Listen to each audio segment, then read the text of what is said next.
Oh no, it went into 100 gex. I'm so sorry. Okay, I guess we're starting now. Off on a good start. Hell yeah. Okay. All right, here we are. Welcome to the HAUNTYCAST.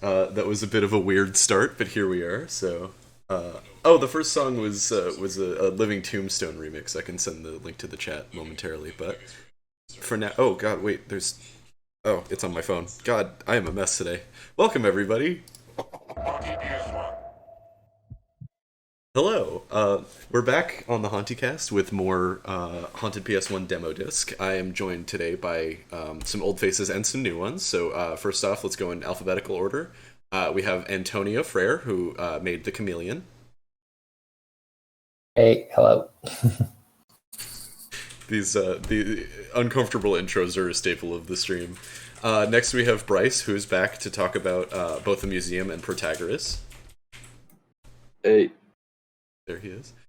We have Sai, who's here to do commentary, but we played his game already. Hello again. He's also Seems like I'm always here. he's also going to be helping us moderate the chat. So if you have any questions for any of the developers, be sure to show them in the chat, and we will make sure that we get to them. We have Jam, who's back to play Heilwald, which is actually going to be our first game. Hello, I'm Jam. Still the same one from 2 weeks ago or something. And then we have Valerie Dawn and Valerie Dusk, who are here to talk about Apollysis for the third time because we keep losing the footage. Meow. Welcome to the stream. Oh, so Lanky Cult Club has a question for the Janitor Bleeds devs who are not currently here, but we can be sure to ask them. Oh, Lanky Cult Club, thank you for the follow. We'll be sure to ask them that question and get an answer for you. I believe it was inspired by an actual experience one of them had with an arcade, but I can't remember. Alright, so our first game up today is going to be Heilwald Loophole. Jen, do you have anything that you would like to say about it ahead of time? Anything you'd like to start off the stream with? Well, I think I would do the same way I did it 2 weeks ago, where I just kind of let you play the thing first. Yeah. And, well, not the entire thing, but like a few minutes, and then I guess I will explain what's going on. Cool. Yeah, I definitely think that this game is much better experienced with a cold open. So we have this incredibly tall man laying on the floor. What's he doing there? Yeah. Let's find out.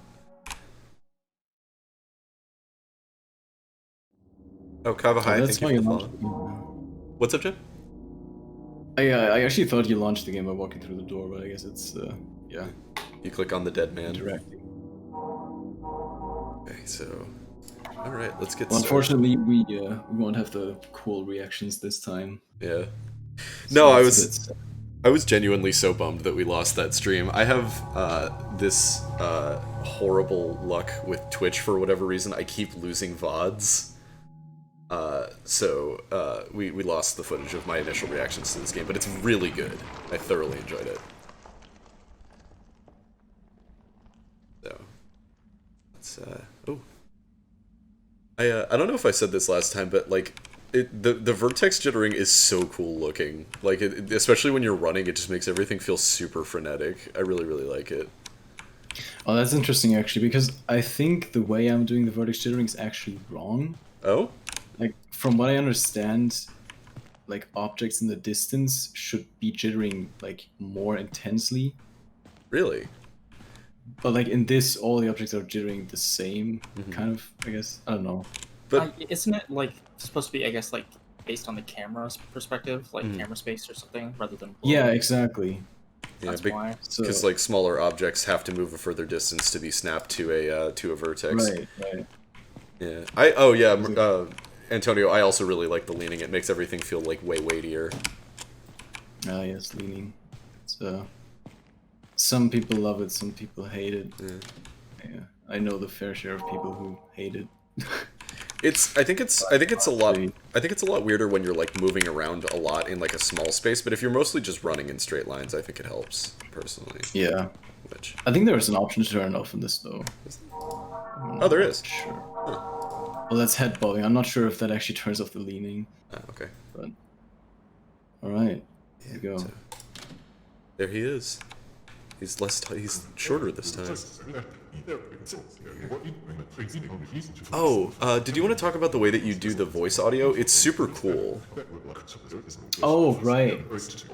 Yeah, so basically initially I wanted to have this game fully voice acted, but then since I realized that that's kind of hard to do when you're just one person doing the thing, I ended up on like only voicing certain things of characters, like when they start chasing you, which will probably happen in a minute, and the rest is just jumbled up audio. So the way I do it is just I record myself saying what the characters are actually saying, and then I put it through a VST plugin in FL Studio called, I'll forget the name, Fruity Granulizer, which is a granular synthesizer. And what it does, like what granular synthesis does, it chops up a sample into many different small segments, I guess, called grains, and then it just plays them, and it allows you to do cool stuff like time stretching without changing the pitch.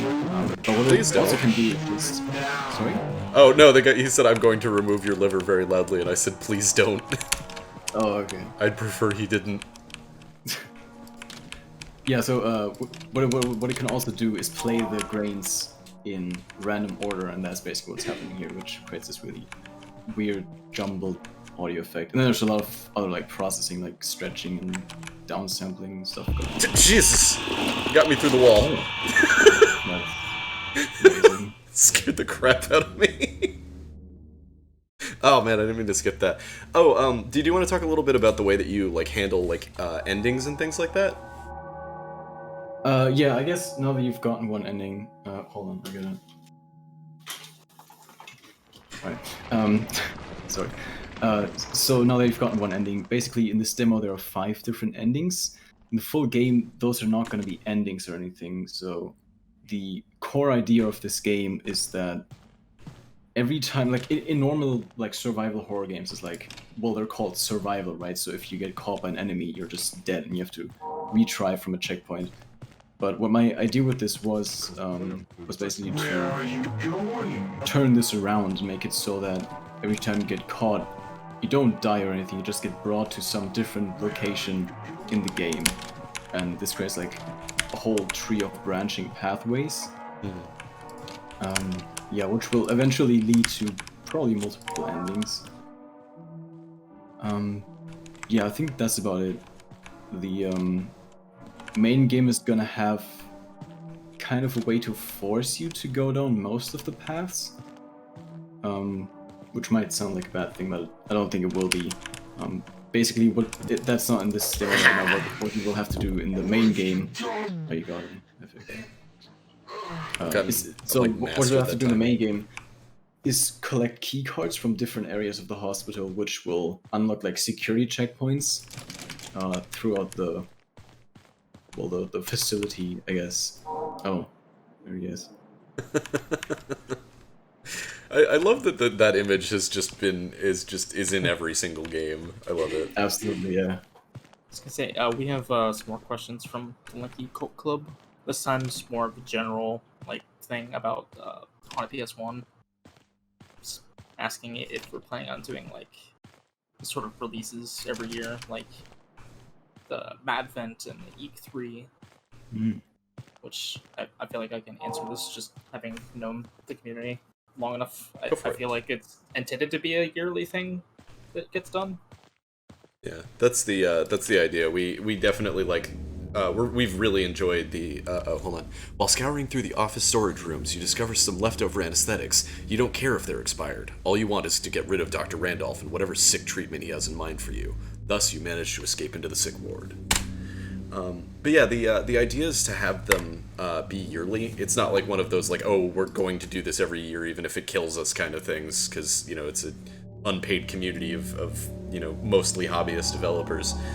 But it is something we would absolutely love to do. We're really pleased with the reception for Chain and the Mad Vent calendar and things like that. So I actually have one that I would really like to run someday. It's just kind of a logistical, when can I do this kind of thing. But it's something I'd really like to make happen at some point. I grew up playing or reading a lot of Goosebumps and kids horror. I used to be afraid of everything. I would sleep with the lights on until I was 9. Ooh, that sure does not sound right. Oh, did you want to show them the thing? You know the thing. What? Would you like to show them the thing? The thing? I'm not sure if I know what you're talking about. The other ending for this area. Huh? Him? Well, that's up to you. I mean... Yeah. Oh, I definitely want to ahead. see it. Here, hold on. This is, I think, my favorite part of this entire game. No, it's definitely a classic part of it. I live for seeing people discover this on stream and getting the shit scared out of them. I've seen one hilarious reaction to this, which is still on my Twitter feed. I actually screamed the first time we played this. I let out an actual real scream. It was a mess.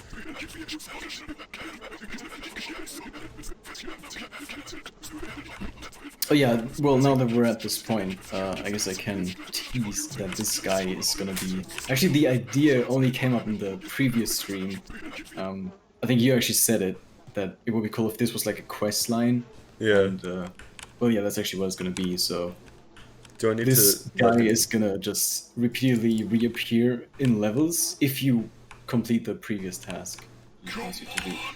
And we'll do something in the end, which I definitely already know.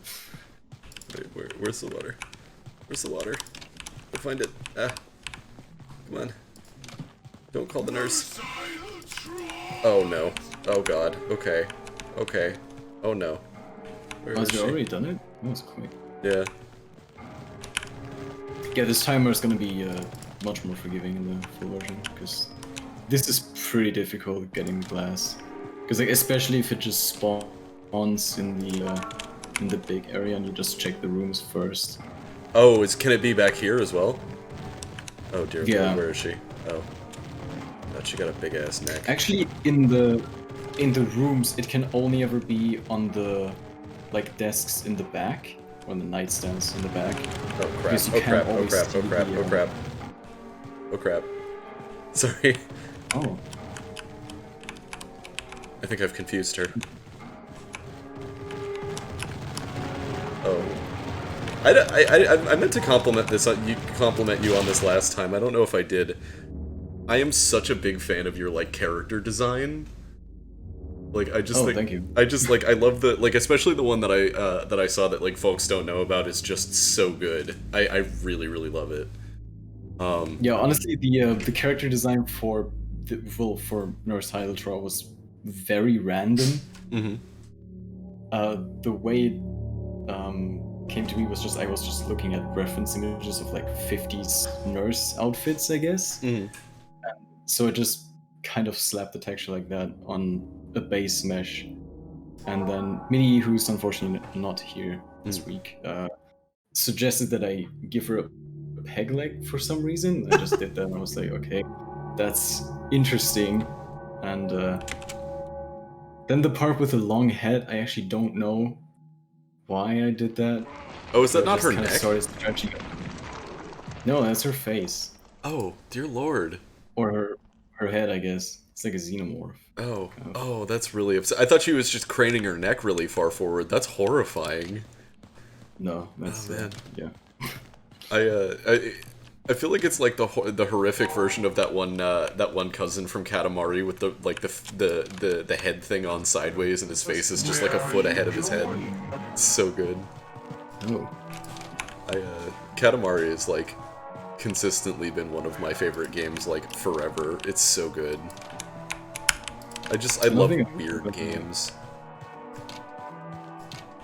I'm not familiar with that. Really? Oh man. No, yeah, if it's an old game, I'm probably not familiar with it. Yeah. So yeah. I haven't played a lot of video games. Yeah, it was like PS2 era. Yeah, then I definitely don't know it. It's basically just like your dad is the king of the universe, and he goes on just like a giant crazy bender, and destroys every planet. So you have to roll a small sticky ball around, and like as you roll the ball around, it like things stick to it, and you have to make as big of a ball as you can in like the smallest amount of time. Oh. No, maybe I know what that is. I think I've seen that. I'm sure you have. It's like one of those games that everybody knows about. It's so good. It's like one of those just like I play this when I'm sad kind of things. Yeah, I know this. Yeah, the character design. Yeah. It's quite iconic, yeah. Definitely seen that. But like take the head thing that he's got on, like the cylinder head thing, and turn it sideways and put his face at the end. And that's like what one of the characters looks like. That's basically what it is, yeah. Yeah. Cracks me up. Alright. Oh, also, one more potentially interesting thing about ideas for this game is that the entire idea for the game actually came to me in a dream. Which, I don't know what to make of that, but yeah. Like, it was basically kind of like this area in the game, like the sick ward. There were just a bunch of nurses walking around with syringes, and it was kind of very surreal. But yeah, I think it was a very cool inspiration. Yeah. Oh man, I find that like most of my really good like game ideas come from either like nightmares or like getting myself scared in real life and like imagining what could happen. Like I feel like I'm one of those people with a very strong like fear center. God damn, that will never cease to scare the crap out of me. That sound is just so upsetting. All right, let's go fix it, bud. Let's go. Okay, so this time I guess I can give you this hint. When you look through the rooms, like don't walk into the rooms, just look at the nightstand that's at the very back, because the glass can actually spawn on the one that's at the front. So you can't immediately see that. So yeah, just open the door, look inside. If it's not there, then just go to the next one. Okay. So now I can go now, right? Yes. Okay, cool. Yeah, I remember I went like, oh, wow, oh damn. Wow, amazing. Insane luck. No problem, buddy. Oh, he's kind of broken.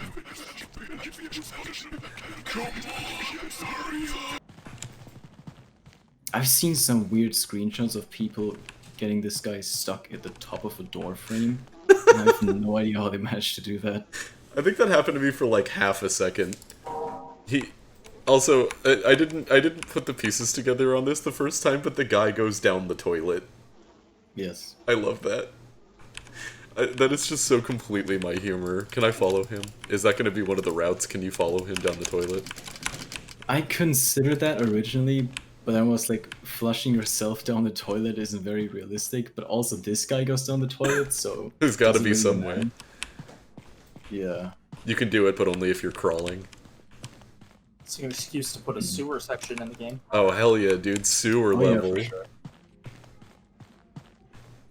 Oh, man. But yeah, I really like the aesthetics of this game as well. Is she gonna... She doesn't... Oh, she does. Oh, crap. That's not gonna stop anything. Oh! Did I get her stuck on the door? I think you did. Hell yeah. Oh my god, you totally did. What? Amazing. Oh no. New strategy unlocked. Speed run. Alright, well at least now I know how that happens. Yeah. I mean, doors in video games are just the worst. Yeah. Oh my god. I think that's one of the like, I think that's... I remember talking to a friend of mine who does QA professionally, and he was like, yeah, we literally spend more time on doors than anything else. And I'm like, that's completely fair, honestly. In one of the news sections of this game, I had like so much trouble with one specific door situation because the AI would like try to shortcut through the door instead of walking around, and it was horrible. Jeez. That's just how it be. Yeah, that's like kind of the reason I haven't really touched AI that much, is it's just like, it's a nightmare consistently. I've never had good luck with it, but... Alright, cool. Is there anything else you wanted to show off? I mean, not really. There's not much more to this demo. Cool. I think. No. Yeah. Alright, well, thanks for coming. Is there anything you wanted to close out the stream with? Anything you wanted to kind of like promote, talk about? I guess the usual, you know, if you want to follow the development of this game, the only place to do that is on my Twitter. Maybe someone can put it in the chat or something. It's also it's also up on the screen right now if somebody can post the link, but it is... oh, okay. Cool. Yeah. Yeah, I'm semi-actively working on it every now and then, but it is making progress, so... I honestly love watching people I know work on stuff on Twitter. It's like I initially built up my following because I actually started out as a cosplayer, and I built up my following over on Instagram, and then realized when I wanted to make games that like the only place to be was Twitter and Discord, which were my like two least favorite pieces of social media, and now it's like all I do. Yeah, I honestly never touched any social media before getting into game dev. I mean, the only real social media I'm on right now is Twitter. But... I like Twitter a lot. I didn't like Twitter at first. What was the next game? Where is the Chameleon? But yeah, Antonio, if I could trouble you to pop in real quick. Hello. I'm here. Welcome. I'm just switching some stuff up real quick. But yeah, Jam, thank you so much for coming on. Your game is awesome, and I'm very, very excited to see where it goes from here. Right, thank you, and thank you for playing. Absolutely, and we won't lose the VOD this time, thank goodness. Hopefully, yeah. Absolutely. Yeah, I was gonna say, unless some horrible nightmare happens. I haven't changed anything from last stream, and it worked last time, so here's hoping. Yeah, here's hoping. Here's hoping.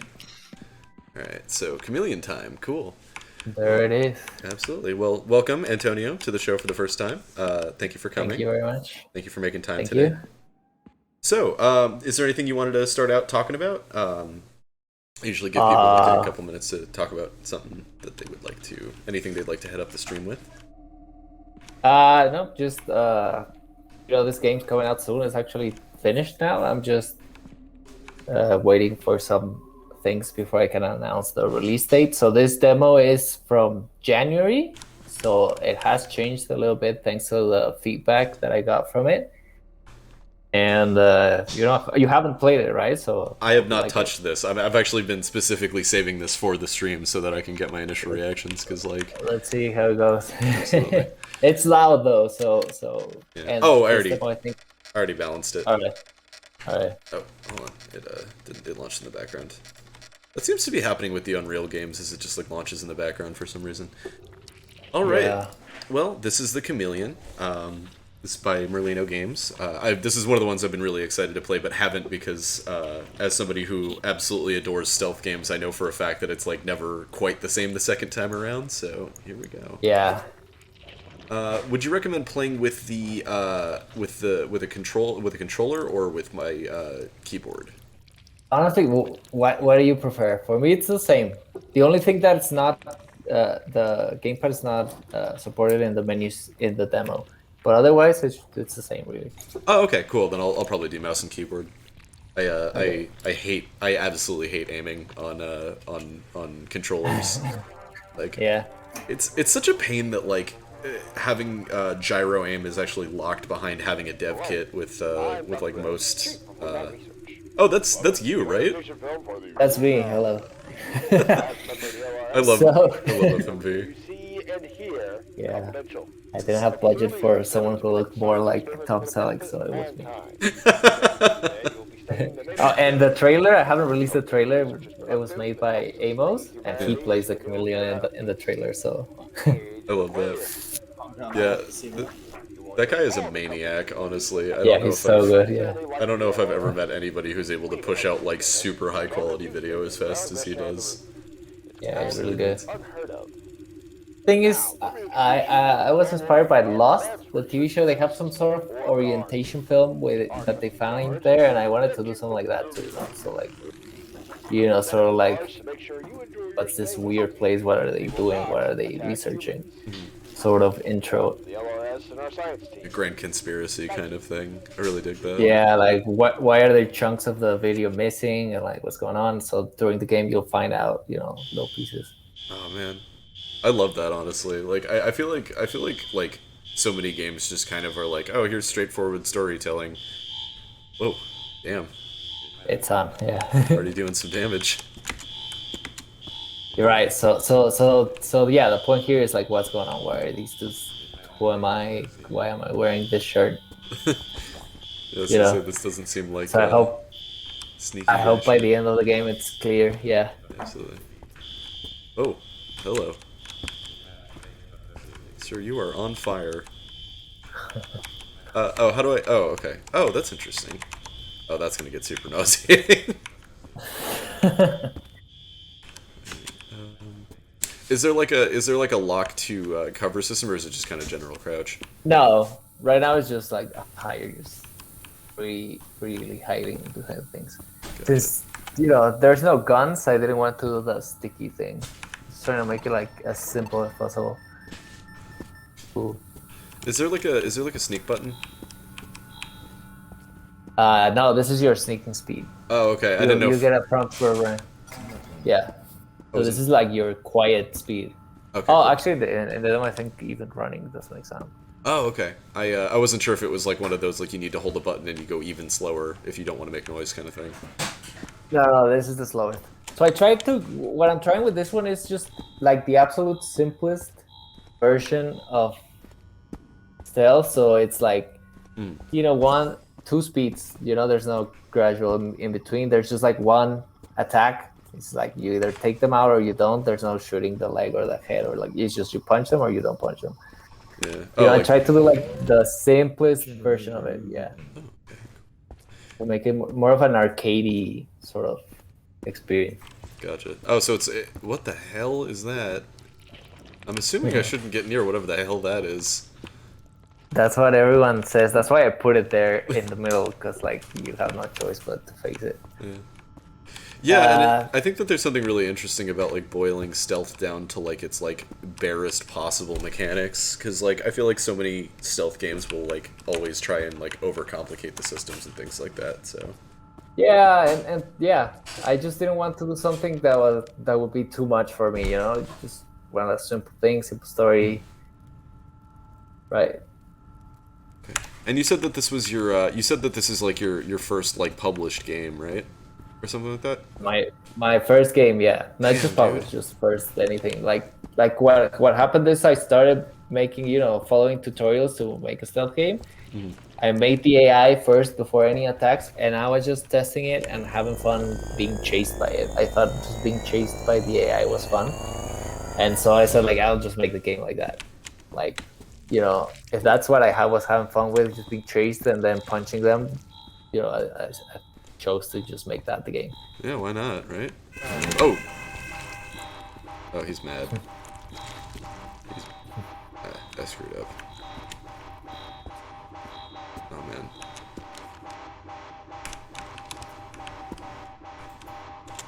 Oh crap.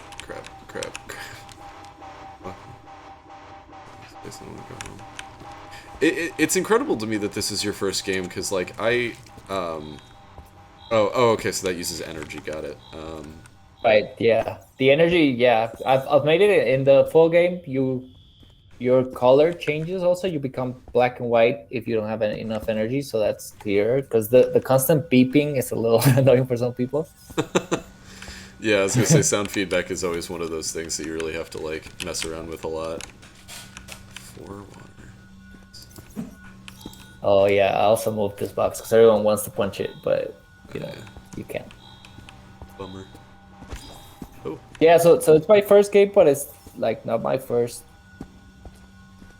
anything else, So like I've made 3D art, I've made textures, I've made music, I've programmed other things. So it's like I your think first that's production. why, that's why it came like I was able to make it faster than if it were truly my first game. I also made like maps for Half-Life and Unreal Tournament like back in the day. So word.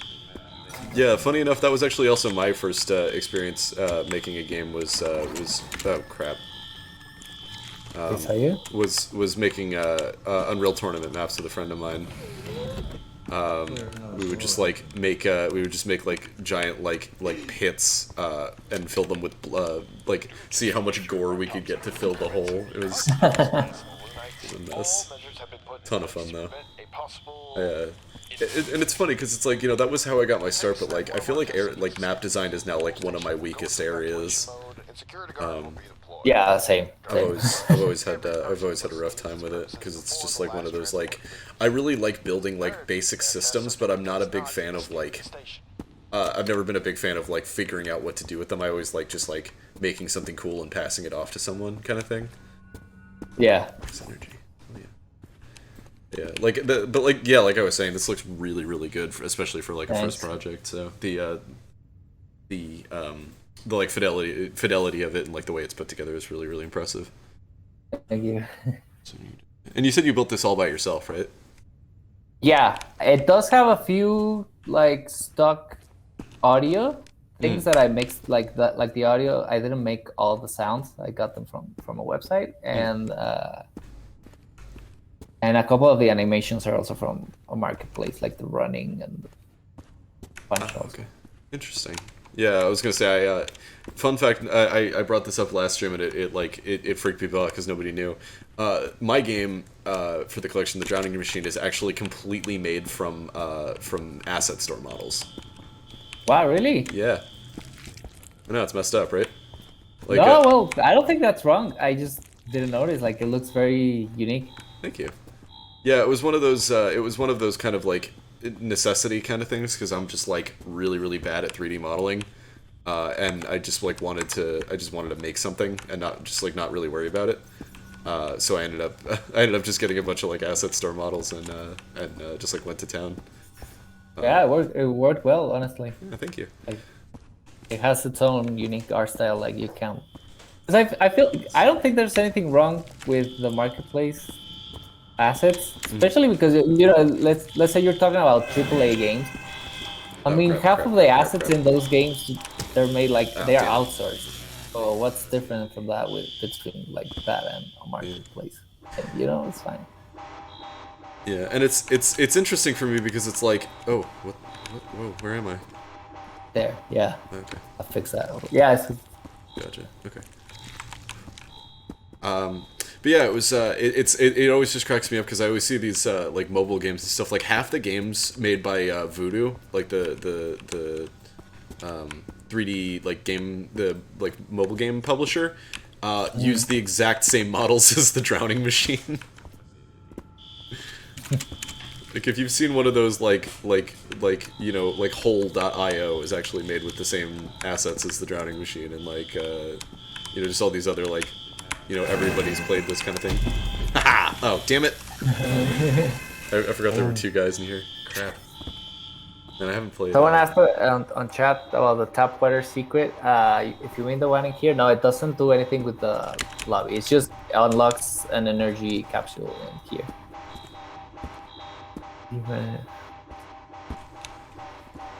Yeah, someone's saying in the chat, yeah, that the main issue with asset store stuff is when they start to clash. Yeah, yeah, for sure. The problem is not the asset store; it's like the art style and like some, you know, some creative direction that the game needs to have. Yeah. Also, what the clothes that Chameleon is wearing are just my clothes that I took photos of and shrunk for the texture. Those are my pants.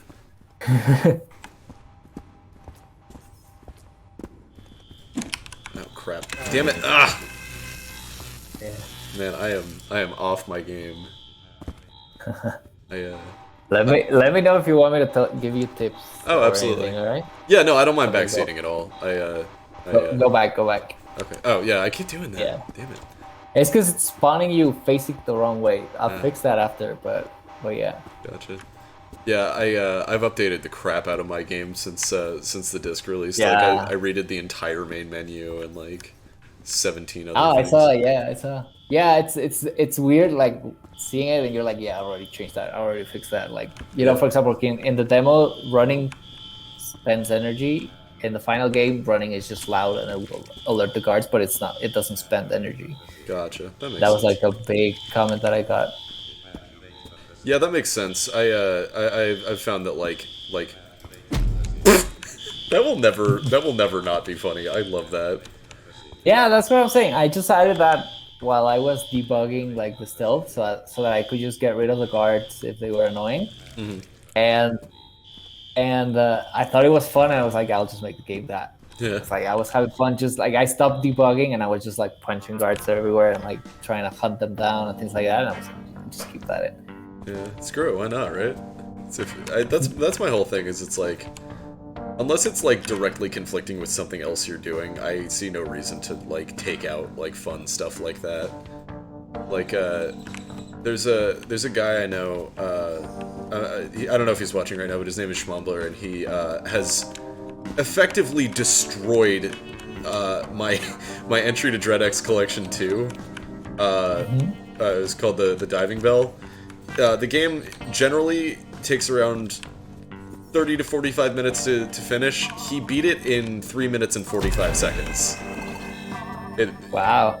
But he beat it that way because of a busted collision that I had left in, just because it made the experience more fun if you're able to like speedrun it, you know? Yeah. So I'm all for it. I did something like that with the demo. I put out like a speedrunning contest, and with a paid prize. But what I wanted is just people to help me find all the collision bugs and things like that, and it worked. Like I had people like get out of the map and things like that, and I just paid a price, and then I could fix all of that. Yeah. Oh, that's awesome. Yeah, I was gonna say that's actually a really good idea. Oh crap! I think somebody saw me. Guess not, huh? We're talking to each other. Sometimes I get stuck and like talk to each other. Yeah. Oh, I keep hearing. I call it. I'm thinking that's the. Oh yeah. Oh. Oh. Shit. Can't run. Damn it. Fuck. Ah! Oh wait, no, I got him. You got him, yeah. If you pick up another purple thing, it'll get your energy back to top. Is that not? Does that top off your energy? I thought it gave you like an extra cell. It gives you more energy, but also fills it up. Oh, neat. Okay. Cool. So so the max energy is increased, but it also fills it up. So if like someone's chasing you, you can run and find one of these and turn around and punch them before. Nice. Yeah, I honestly think that's like a really solid way to put that together. I'm actually gonna save that one in that case.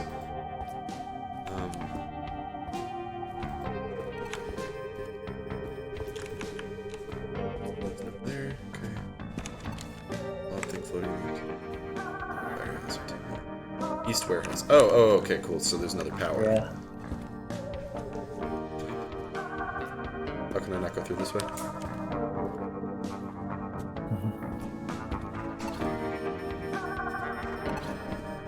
What is that beeping sound, out of curiosity, that I keep hearing? Let me hear, because I can't hear the game. Oh, is it? It's like a boom, beep, beep, beep, beep. It's a guard. They make that sound when they're suspicious, but that's a bug. He's stuck somewhere and he can't move. Oh, okay, got it. And so he keeps looping. Yeah, I'll fix that also. Yeah, a lot of the things, since the demo took like 4 months. Damn it. So we like 4 months to make, and it's my first thing. So a lot of these things I didn't know. Like, for example, fixing that was like just the checkbox in Unreal and things like that I didn't know back then. And so they're a little weird, the guards, but sometimes I some of the things I just left in because I liked it. Like sometimes they'll bump into each other and talk, just make noises. But I just left that in because it's weird. Yeah. Emergent behavior stuff like that is always super fascinating for me with AI. Like I literally have not even touched most of the like Blackboard system with Unreal just because the idea of AI breaking scares the crap out of me. Especially in a horror experience, like a serious, kind of like horror experience where it's like there's like tension and stuff like that, and then all of a sudden it's just like, yeah, there's a dude stuck in a wall. But like, so I usually kind of use environments as bad guys rather than like monsters, if that makes sense. Yeah, I honestly, when I started, I didn't know what I was getting into. Yeah. There would be like, I was like, everyone make like Metal Gear. I'm sure there's a ton of tutorials. There is not. All the tutorials are like the most basic behavior tree or state machine thing. So yeah, this version of the AI is like super basic. Eventually, I just started experimenting and learning, but it's not that. Yeah, I assumed it was simple, but it's not simple if you want them to feel modern. Yeah, if you want something like Metal Gear Solid 1, that's just a state machine that is very simple. Another thing here that I have, what I left in, is they have vision cones, and usually 3D games don't have cones. They have like sort of coffin thing or like a sphere. So if you approach a guard from the side, like imagine if he has a cone, he can't see you, even if you're like right under him. Yeah. And so that works for shit. An older. Fuck. That works for an older game, but in this style. But if you have guns and like cover and all that, you can immediately tell they're just super dumb. Yeah. Well, I mean that's I can't really expect anybody to like have a really, really solid grasp on Blackboard because it confuses the hell out of me. Like I'm I don't know if it's a spoiler, but I am I don't know if it's a spoiler, but I am working on some very light AI stuff for Drowning Machine right now. And even just getting an enemy that like follows you without feeling hokey is so difficult, like genuinely. Yeah. So I feel your pain there, especially I'd imagine with like a game where it's like mostly based around the enemies in the level. I'd imagine that's an absolute nightmare. So yeah, props. Yeah. I've made like a way better system, but I decided to keep Chameleon simpler. Like I feel like people started to enjoy it like that, just finding these guards and punching them. Eventually you find other types of enemies that you can't punch, some like turrets or electrified enemies and other things. Oh, neat. But I think that just kept the loop very simple and like manageable and fun, it's like for sure. Like someone in the chat said, like they're not very good at stealth games, and this is the type of game that I'm making for that. Like it's not like for an expert, like because I gave it to some of the people who speedrun Hitman or Metal Gear, and they just finished it in like 5 minutes. Bam. Yeah, I was gonna say it's definitely like lighter mechanically, but I don't think that that's necessarily a bad thing. I think that having some simplicity to your system, especially as a one-man team, like it's it's definitely. Yeah, I definitely think it works to your advantage. I think that's what has worked so far for me. It's like it's more of an arcadey stealth game. It's not like the type of stealth game you expect. And so people who don't like stealth games are enjoying this one, and are having, so that's awesome. Okay. So here's the thing. I don't know how much time we have. So if you need hints, tell me. Yeah, I was gonna say, feel free to like point me in the right direction. Yeah. Okay. Go to the right, and then to the right. There's like a blue hallway. Yep. Yeah. Just follow that. Cool. Okay. So one of the things. Yeah. Footsteps. One of the things is this first area is like a maze. Yeah. Some of the next areas are more, more logical because it makes no sense. Like, how do they even get these boxes in here, right? But it's very video gamey, and that was sort of like what I wanted to do. Yeah. Just get lost, explore. Each of the rooms has like either one of these the energy cells, or a thing you can read, or like an audio log, things like that. Yeah. It's the next. It's a little bit of world building. Aha. So I thought, like, it's a maze, you might get lost, but there's things to find in each one. Mm-hmm. What did I use for the robot voice? It's just my voice, and it's pitch shifted, and it has like a bunch of effects on it. Like they say alert and like nothing and things like that. It's just me saying that. Yeah. Just on Reaper. Honestly. Yeah. So I come from a music background. Like I've released a few albums, and so from that I thought, like, okay, so if I'm making the game, at least the sound effects should be good. That's what I know how to do. If anything else fails, I'll have some nice sound effects. What the hell just happened? I think we punched each other at the same time. Yeah, what can happen is if you punch them, they ragdoll, but if their fists are still on, oh no, they'll hit you. It's not intended, but I left it in because honestly, I like it. Yeah. I mean, yeah. If you touch a hot knife, even if it's not in someone's hand, it's still gonna hurt. Yeah, it takes like a second for the fists to turn off, and so I left it on in case if you walk over them, for example, and they're still on, it will electrocute you. Oh, interesting. Okay. Huh.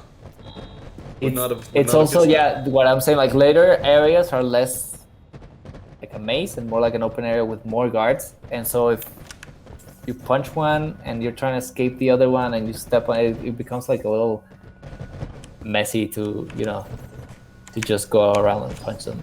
Mm-hmm. Yeah, I was gonna say, especially with only having one punch most of the time.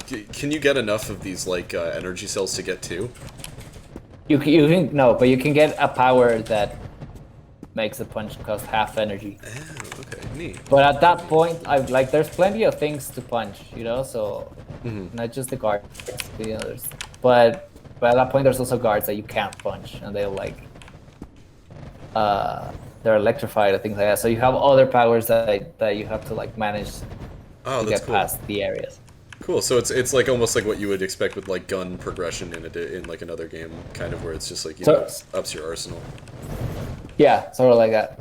I'm hearing a very strange buzzing noise in the background. I think there's a ragdoll somewhere that's just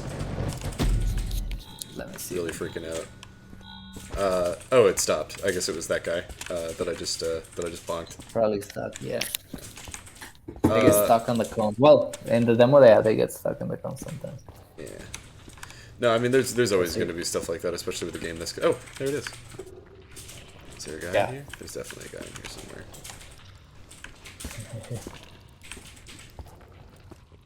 Super fight my way out. Let's see. Corner. Nope.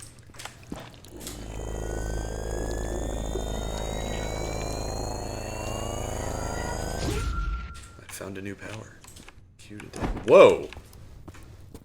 That's cool. I like that a lot. Is it just gonna be like, does that just happen every time I dash? Yeah. That's cool. You can press like Q many times and just do several. But it eats energy, right? Huh? It eats energy, right? Yeah. Oh, that's cool. I really like that. So if that. you have a lot of energy later, you can like just go super fast. Oh, that's cool. Because there's enemies that can run like way faster. did that. Yeah, I was gonna say I'm very much a mobility guy when it comes to games. I think I've gone on record saying that before. But oh, what? You got stuck. Oh no, am I stuck? That's it. You have to quit. Oh no. Okay. Yeah. Do I have to restart the whole game? Yeah. No, don't. You're almost done though, so don't worry. Yeah. Oh. So the demo has this bug. If you dash into an enemy, you get stuck. Your capsule is stuck in the enemy. Oh no. Yeah, I was gonna say like physics with that kind of thing definitely get kind of weird. Yeah, can I skip the video or? Hello. No. I'm Dr. You can skip it in the options, but not here. Yeah, you know. Yeah. Again. Gotcha. Do not pass go. Do not collect $200. Absolutely. I was gonna say it's another chance to figure this back out.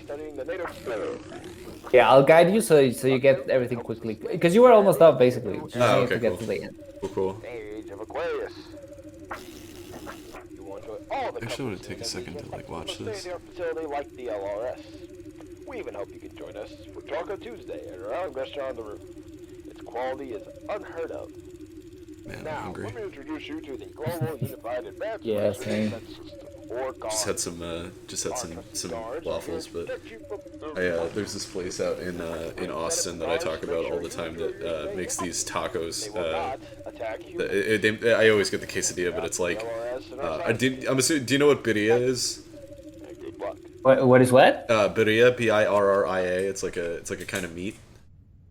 No. Oh, it's like shredded meat that's like cooked in this stew, and then they'll fry corn tortillas in the stew, and then they give you the whole thing with the stew as something to dip it in, and it's so good.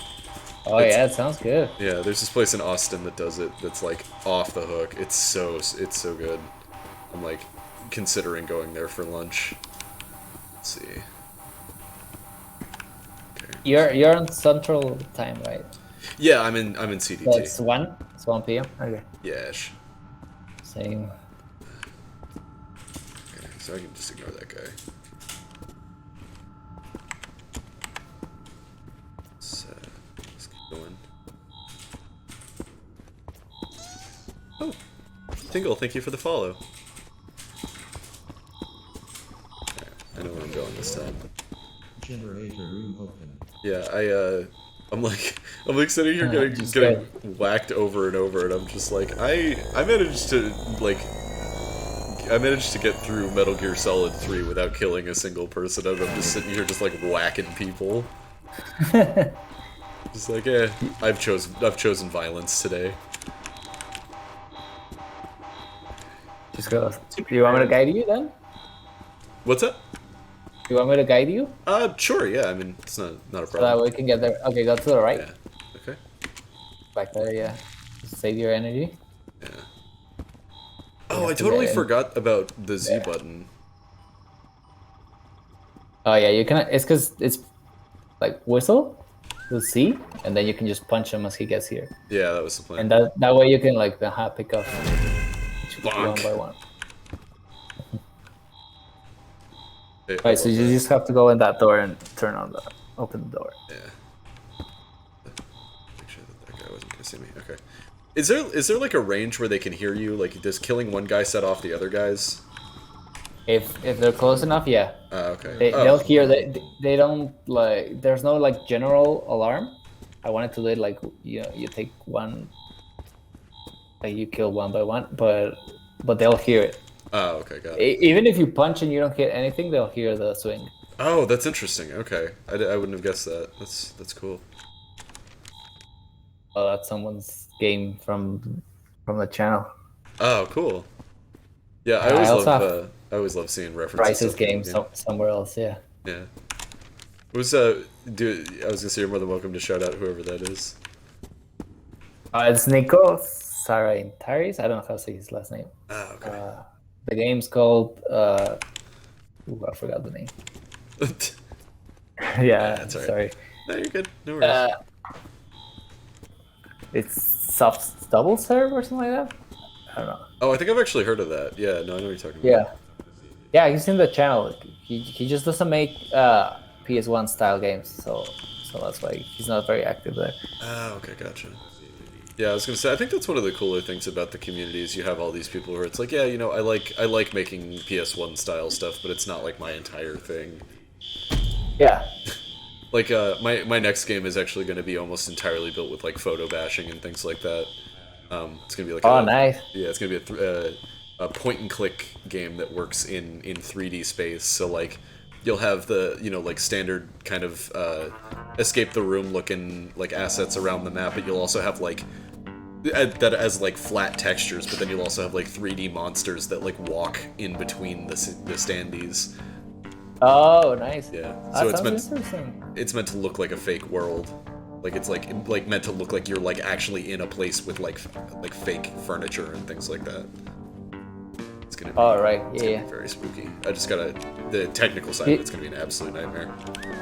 Yeah, I mean, it's not exactly the same, but Max Payne has a level, I think, that reminds me of that. I don't know if it's a TV set where like the things are fake, or is it like a carnival? I don't know, but that reminded me of it. Yeah, I haven't gotten to play Max Payne, honestly. I've been meaning to. It's like one of those games that's just been on my list forever. Oh yeah, you have to. The first one at least. Yeah. It's like so good. Yeah, I always hear how good it is, and I'm just like, oh, I gotta check that out. I just never do, because I have like 17,000 things going on at any given time. Oh shit. Yeah. So yeah, someone asking on chat. Yeah, the soundtrack.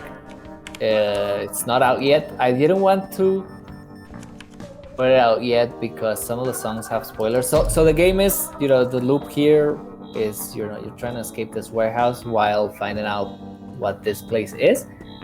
And so when you escape the warehouse, there's more things to do. And I don't want to spoil any of that because I had playtesters and they were like, I wish I didn't know that, because I told them before. Mm-hmm. And so there's something that happens in the middle. So yeah, I don't want to spoil it. And I like that the song, like as soon as you hear the songs, you know what the spoiler is. So I rather not say. But the soundtrack is long also, and it'll be out with the game. It'll be included with the purchase. Oh, and so it's like streaming, the audio is the thing that's a spoiler, not like the. Yeah, okay. You hear it and you're like, yeah, I know what's going on.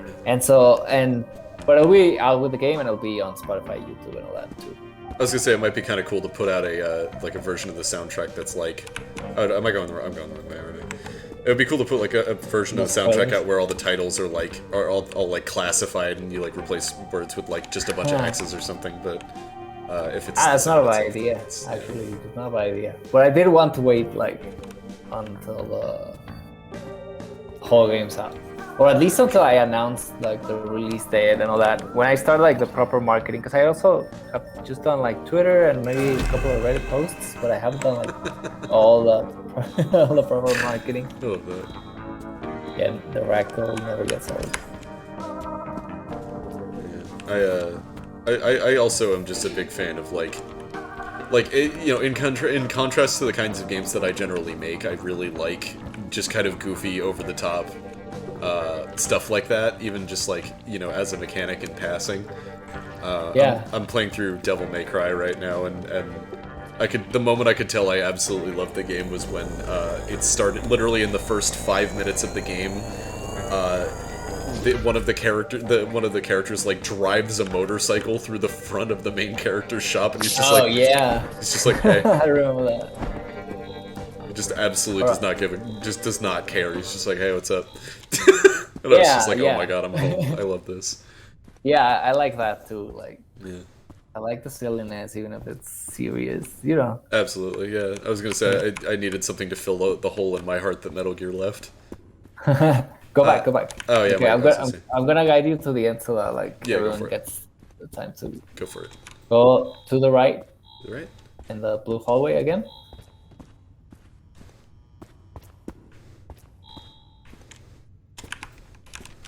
I'm assuming that's like the checkpoints or like the blueprints, right? Yeah, there's no save system in the. Is the checkpoint and also where you save in the full game. Gotcha. Oh, that's cool. Okay. Yeah, I don't know why, but I've been struggling. Transform. What's up? Transform and just transform with space and cross it. Like no. Oh, I see what you're saying. There, yeah. Whoa. Before he sees you. Sorry, you were saying. Oh no, I just keep forgetting I can transform. I'm just so used to Yeah, that's punching also everything. something I've like the pacing I've changed, like because it's not very necessary in the demo, but like later on you have to transform, otherwise you can't. Like you're gonna get destroyed. Yeah, for sure. Okay, so open this. Activate the thing and go back Advanced storage and to the right. And to the right, okay. There. And then to the left.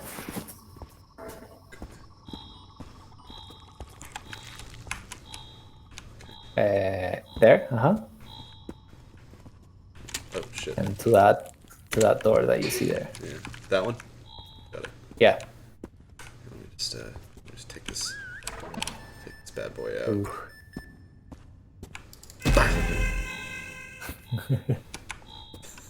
So good. Oh man. Okay, and then just go right. You remember, like. Oh yeah, some yeah. point. Shit.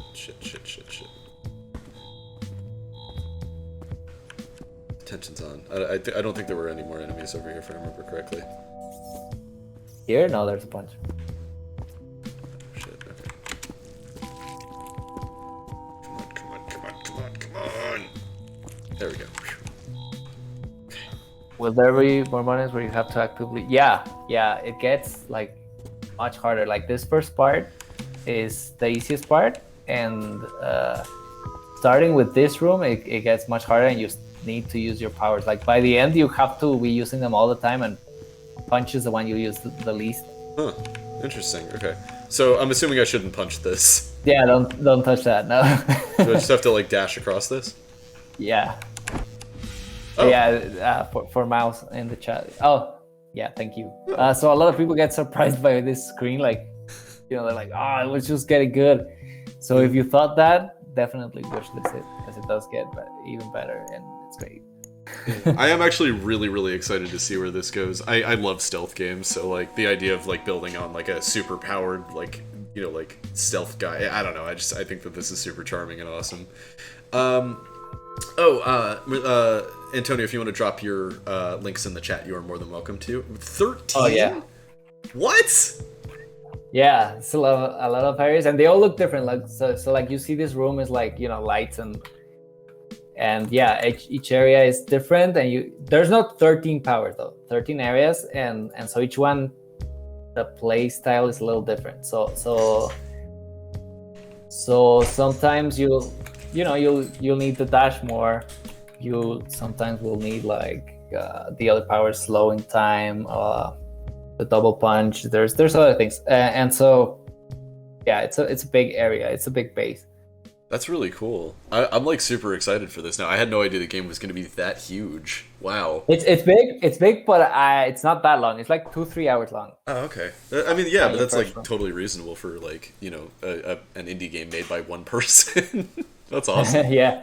And I also have areas where there's not much hiding or punching. It's more about like the story, so you'll be reading things, like exploring things like that.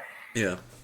So I'm trying to mix it up so it's not like tension from start to finish. There's a little bit of like calm. It's good to have variety.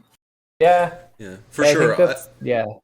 Oh, I was just gonna say I'm really excited to go like back through this demo and go read all of the notes and everything and see if I can figure out the mystery. Yeah, if you can, like, if there's like 2 or 3 people on chat that will message me on Twitter later, I put my Twitter on chat. If anyone, I need 2 more or 3 more people to playtest the whole game. So, because I just like did a round of playtesting, I fixed all the bugs, and I'm ready. I'm on like 1.0 now, so I need to super polish it. Awesome. Yeah. So if you're interested in helping him out, definitely shoot him a message. Thank you so much for coming on the stream. This was a ton of fun. Everybody should definitely go wishlist this on Steam. It's very, very cool. And yeah, so thank you for coming on. Anything else you wanted to talk about before you head out? No, that's it. Thanks so much for playing it. Absolutely, and thank you for making time to come out and hang out and play. That was awesome. All right, who's next? I believe Bryce is up next, who is no longer at Denny's, thank goodness. Yeah, I went to Wendy's. You went to Wendy's? Was Denny's not open? It was too open. There's too many people. Yeah, I feel that I've had to start going to the like not so great Dairy Queen in town when I want a Blizzard because the other one has a line like around the building. It's a nightmare. All right, so Bryce, welcome back to the stream. Many apologies for the VOD getting obliterated last time, but here we are. So, did you want to talk a little bit about the museum before we get into Protagoras? I don't know what to say about the museum. It's big and Honestly, cool, and you made it in a couple of days. It was fun to make. I liked making all the different little rooms. That was my favorite part. That's it. I'm proud of it. I liked it. Yeah, I think it's awesome. The fact that you were able to pump this entire thing out, including like a room for each game in like, what was it, like a couple of weeks? It's absolutely nuts. Honestly, don't remember. It is now long enough where I look at it and it doesn't feel like I made it. I don't even remember how long it took. Yeah, I feel you there. It's like a weird feeling. And I remember where I'm going this time. Yay! This I really enjoyed this demo a lot. It's like no secret that I really enjoy like the stuff that you've made. I think it's super cool.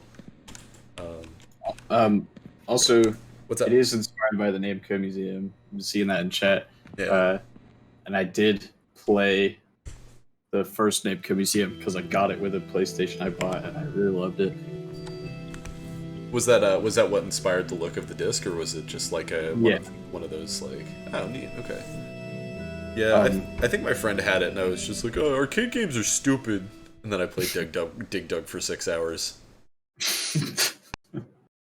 I'm still like to this day not generally the biggest fan of endless like arcade game style things, unless it's a shooting cabinet. But there's like certain ones, like I really like Puzzle Bubble, right. Mostly just because of a vacation to Puerto Rico when I was little. I really like Puzzle Bubble, and I really like Vapor TRX. I don't know if you've ever played that one. It's really cool. I really like Tetris Attack and Yoshi's Cookie. Oh hell yeah, Yoshi's Cookie. Puzzle games mostly. Yeah, I feel like puzzle games are the ones that like tend to have the most longevity for me. It's like puzzle games and like racing games in particular. I've just never been a big fan of like, oh, sometimes I remember that I'm going to die. I don't know what to do with myself.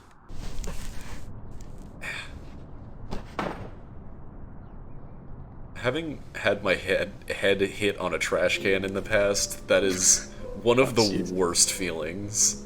I don't know how it feels. I should have consulted you. Yeah, I was gonna say if anybody needs reference for what it's like to be hit in the head with a trash can, let me know. He'll hit you in the head with a trash can. Yeah, absolutely. I'm a trash can consultant. It's on my business cards. It's game developer,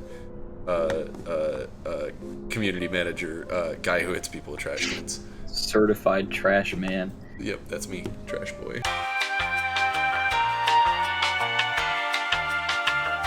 Now it's flashing. Are we losing it? Okay, thank God the stream is recording. We're good. It is back. Yay! We're back. Hello, friends. We're back. Sorry, my internet is just the worst sometime. All right, cool. So anyway, Bryce, did you want to talk a little bit about Protagoras and like how you got started with it, and like what you were thinking and. I started the game back in 2019, which is actually when I made that cutscene that just played. I don't know if the streamers got to see it, but this whole alleyway area was made back then. And I'm in a very weird position with this demo because I don't like a lot of it, and I think I am going to redo a large portion of it. Because it has been a very long time. Yeah, I've been having a little bit of that myself actually, because like I don't want to say reusing because it's not reusing if you never published the game in the first place, but I've been taking a lot of like assets and like sets that I've built for games that I know I'm never going to finish and like using them for other stuff. So it's like I'm looking back on this and I'm seeing all of my like super jank code and I'm like, oh god, I hate this, but like it's worth it. Oh, Trash Rabbit, is that my new here, hold on. Trash. Hold on. Hold on.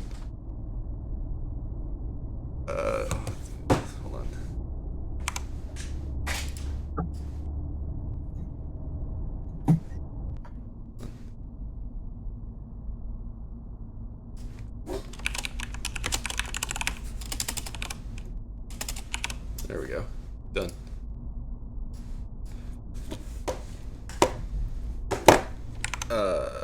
Oh yeah, but okay, so anyway, the video game.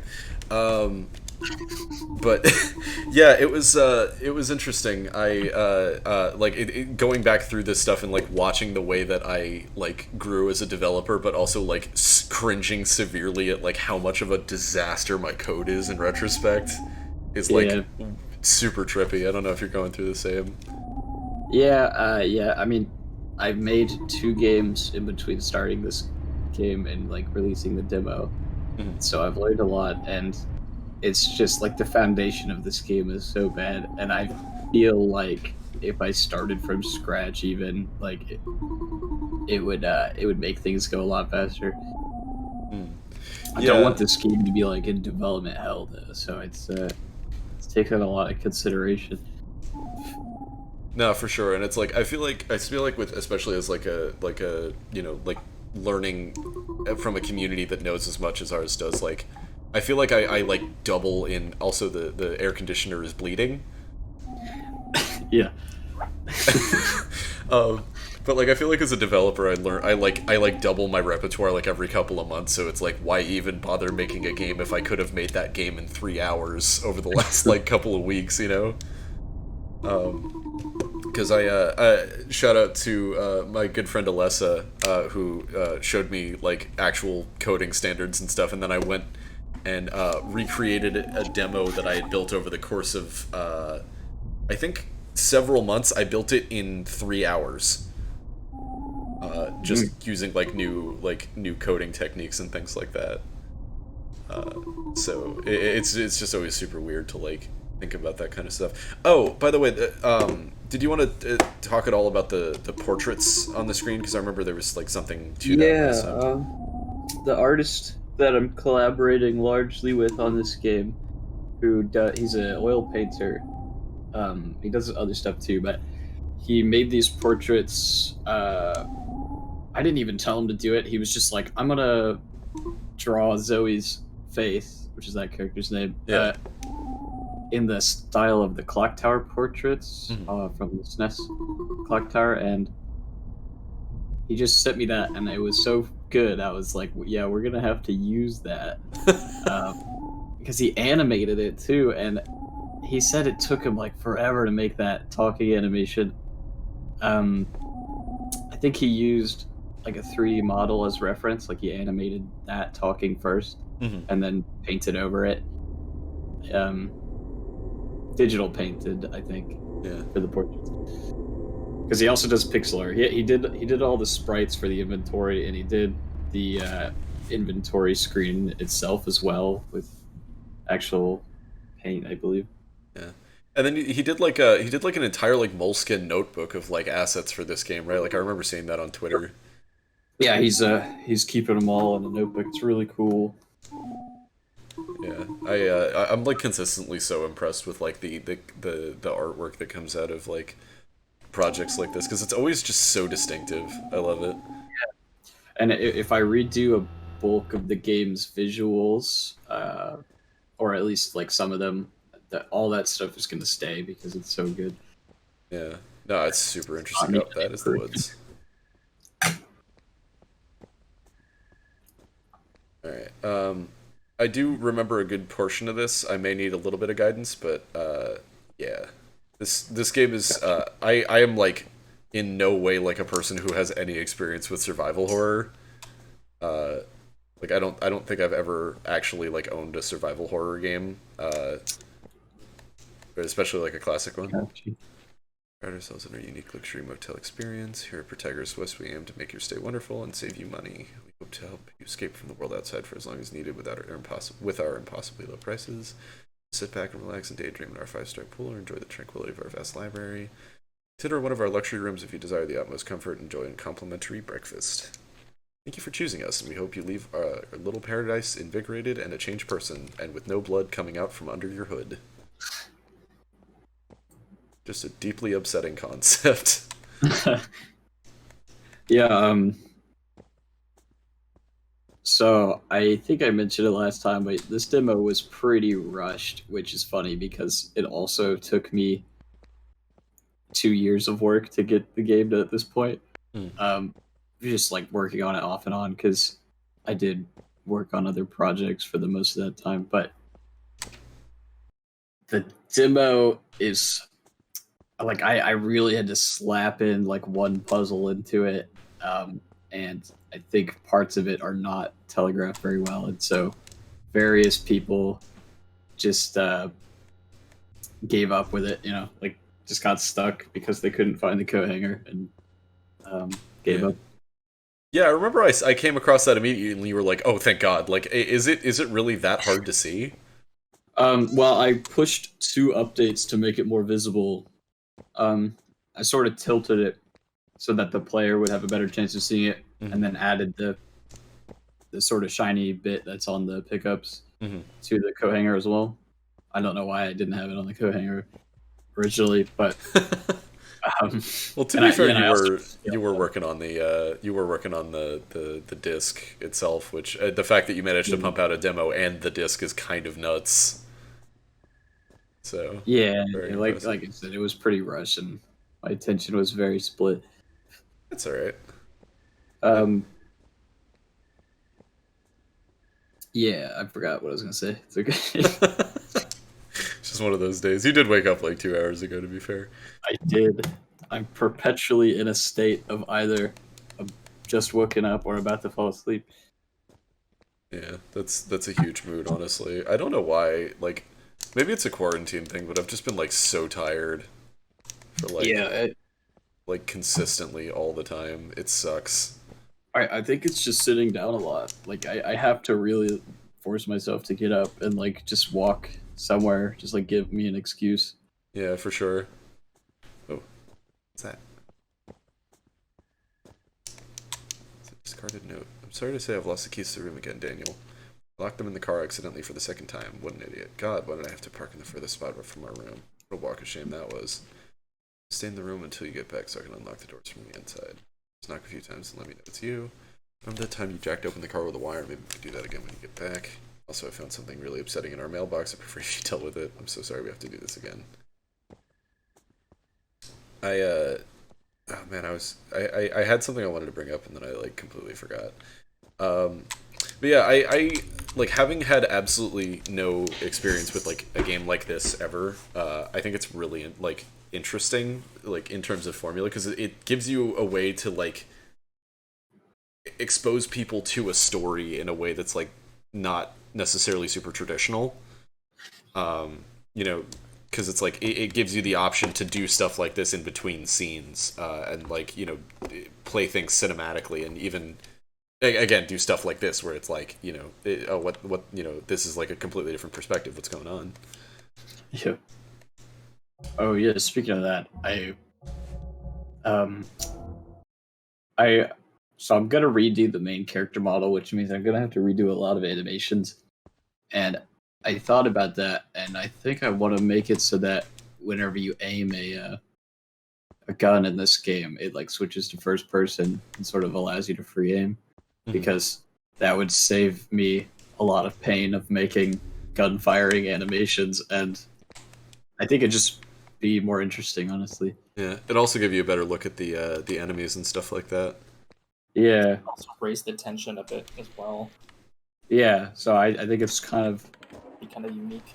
A win-win-win, I guess. Yeah. There's like no downside to it. Yeah, so I'm probably gonna do that in the full game. Also, the narrative is like pretty much fully planned out and has been for a long time, and it is a bit different than in the demo. I had to just like make the narrative in the demo different, just to like allow you to see more of the game in a shorter time, because the like standard enemies are gonna show up like way later in the final game, and there's gonna be more types of them. Like I wanted to have more types in the demo, but I only got like the TV head guy model done, so they're just all that guy. I feel like this is one of those things where it's like you're gonna like blow people's minds with how different it ends up in the full version, which I think is super cool. Oh, I think I forgot. Is the baseball bat in this room? No, it's in the other one, right? Yeah. Yeah, it's in that one. Cool. So onward to thing.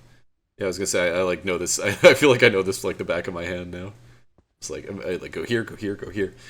But yeah, I am honestly like curious to play more games in this kind of flavor though, because like it has this very kind of like I think I told you about this right after it happened, but my girlfriend and I stayed at a La Quinta in Corpus Christi, and there was it was in a very not nice area. Like there was a pylon that was holding up part of the floor. Oh dear lord. There was a pylon holding up part of the floor that was just covered in maybe blood. Yeah, I saw the tweet about that. Yeah, and I was like, oh hey, this reminds me of Protagoras, and then I played it and I was like, oh wait, no, this is like literally it's the same fucking feeling. It's it's super cool. Yeah, I think I mentioned that. I told the story about how I watched The Shining in a like hotel or motel in Corpus. Yeah. And that kind of was a big inspiration for this, just like my experiences as a kid in motels and them being kind of eerie to me. I actually talked with my mom about this because I visited home recently, and she made me aware that it was probably not in Corpus that happened. Oh. My memory is very warped of the situation. I don't know. I think it was in California, maybe. Oh, weird.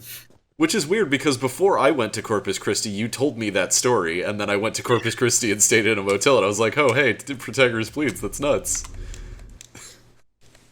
What a weird... What a weird... Oh, God, dear lord.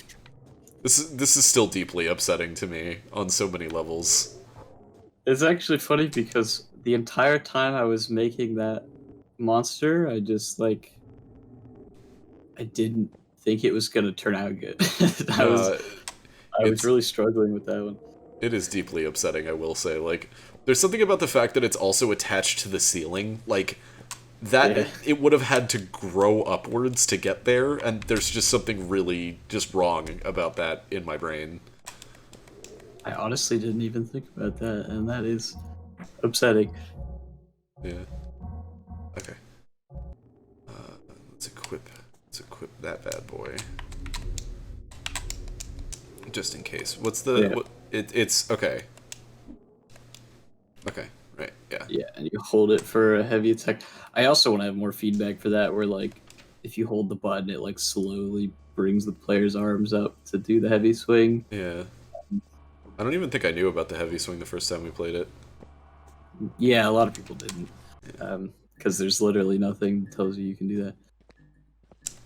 And I mean, hey, it's part of like what I'm so excited with the new version is like seeing where you go with a bunch of this stuff. Honestly. Yeah. Me too. I should mention I'm working on 2 games right now, and this is one of them. What's the other? Unless you can, if you can tell us, of course. I'm not gonna say, but I will say it's a collaboration. And it's extremely exciting.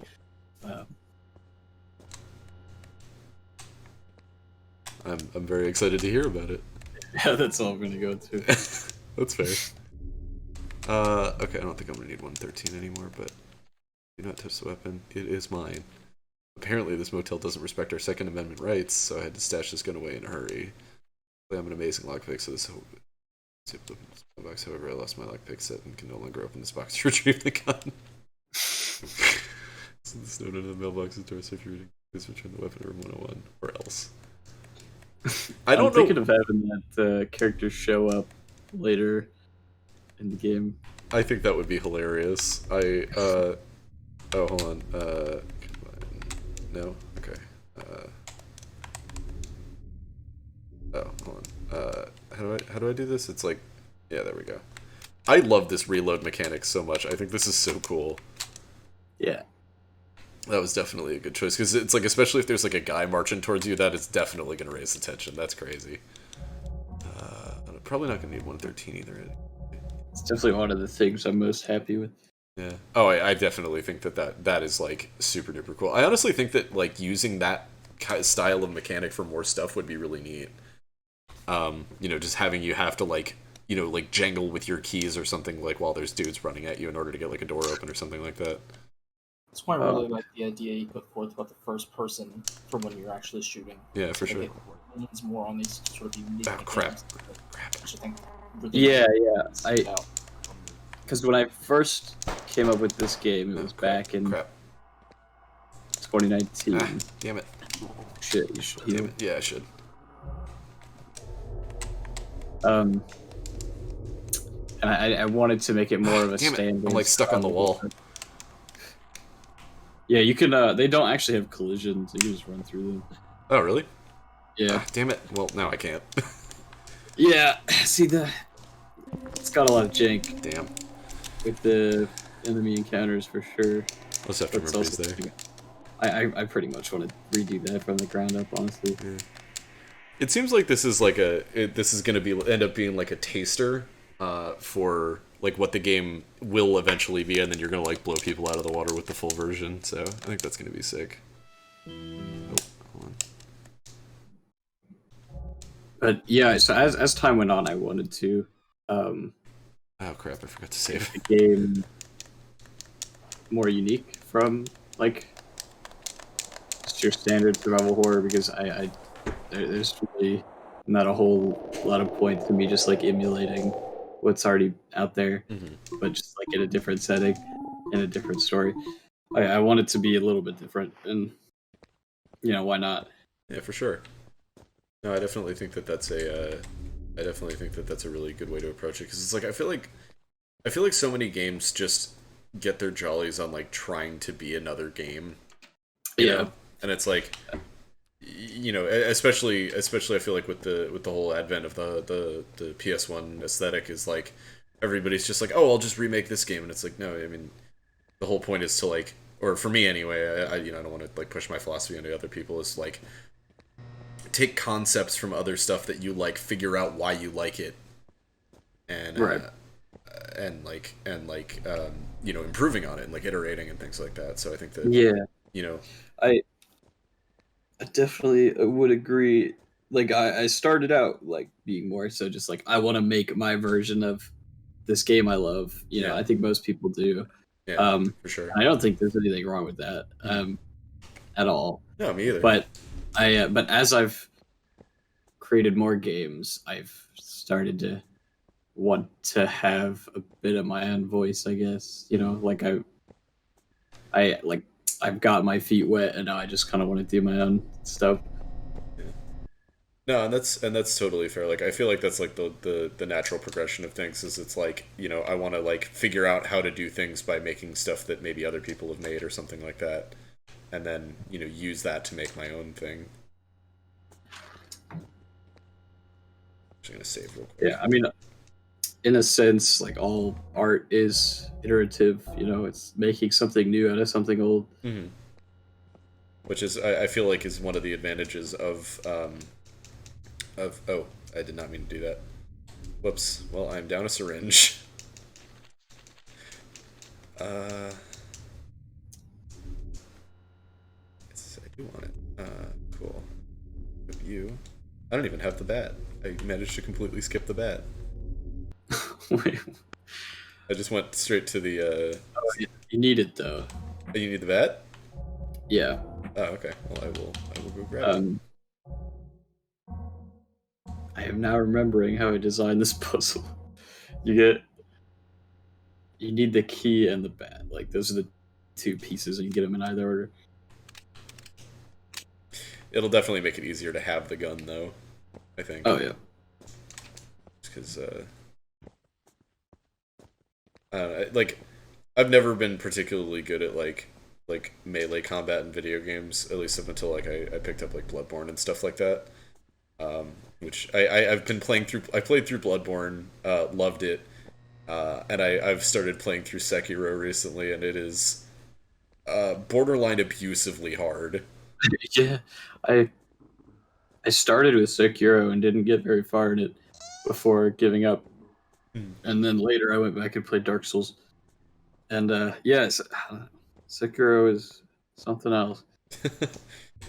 It's like one of those, like, I feel like I actually did myself a disservice by playing it, like, after playing the other, like, Soulsborne games. Just because I feel like it's like if you operate with the mindset that you, like, it would have playing Bloodborne or something where you need to, like, essentially sign documentation and like, you know, give them, like 3 to 4 business days before you can do an attack. Is like very, very different from the way that that like Sekiro operates, where it's like yeah, just keep pushing, just push, keep pushing. Yeah. Although I think the rally mechanic from Bloodborne did a lot for that, just in terms of like play style aggression. I haven't played Bloodborne yet. I own it. Dude, it's real good. Just sitting on my shelf. It's very, very good. Oh shit! No, damn it! Ah! Damn it! Damn. Crap. Should probably just run through them. Yeah. Yeah, see, I want to have it so it's like when you push them off, they fall down on the ground, so you know that you can just walk over them. You said they like get back up though, right? Yeah, so the mechanic with them is the enemies have blood and health, and certain attacks cause bleeding, like gunshots do, and basically they need to be out of both to die. Oh, crap. Damn it. Damn it. Come on.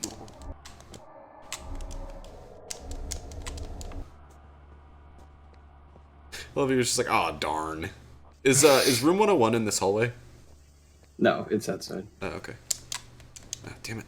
Come on. There is a quick turn button, I should say. Oh, well, what is it? It's left bumper. Oh, okay. Huh. Did not know that. Good to know. Yeah. Let's run. Am I going the right way? Yeah. It's yeah. If you leave the check-in door, it's on your left.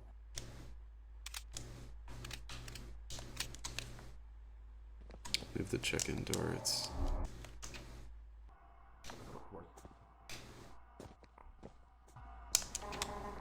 Oh, I can tell my health's low. Damn it. Oh no. Oh no. It's like right over here, right? Or... It's on the other side of that little. Yeah. Bit.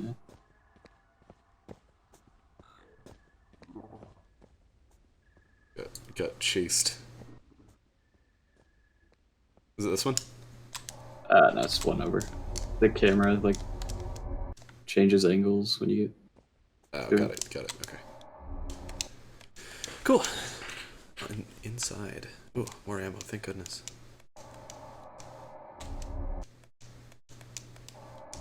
Cool. Okay. And picnic. Oh, right. Yeah, you gotta.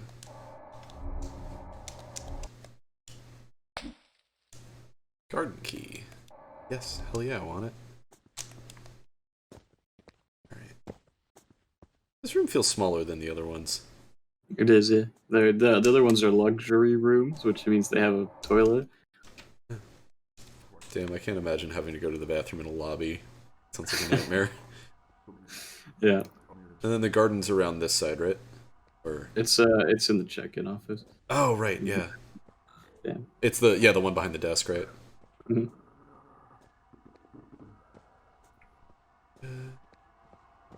Hello, goodbye.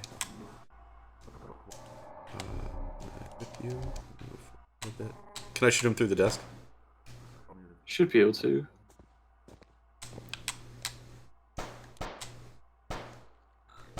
Yep. Doesn't... Damn it. Ah. Ah, damn it. I feel like this is why people don't like survival horror. Yeah, the control jank is always just something that's like difficult to deal with in any game, I think. It's definitely a I feel like niche style, I guess. Yeah. There we go. Okay. I don't even remember where I was, but okay. I can probably save myself a good chunk of health here. Storage. Store that. I can store that. And then I can. Oh no! No! Damn it! Hit the wrong button. Load you. Okay. Storage. I can pawn off 109 and 115.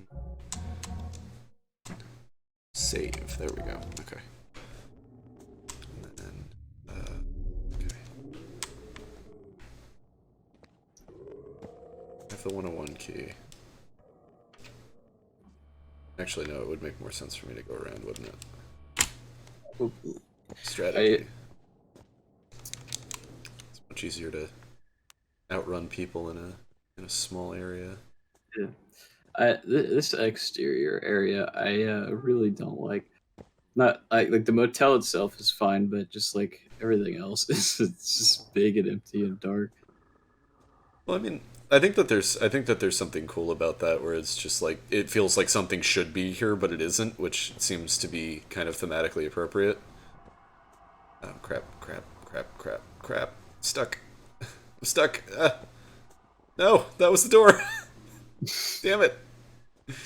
I'm gonna run in a big loop. Oh, that's my car.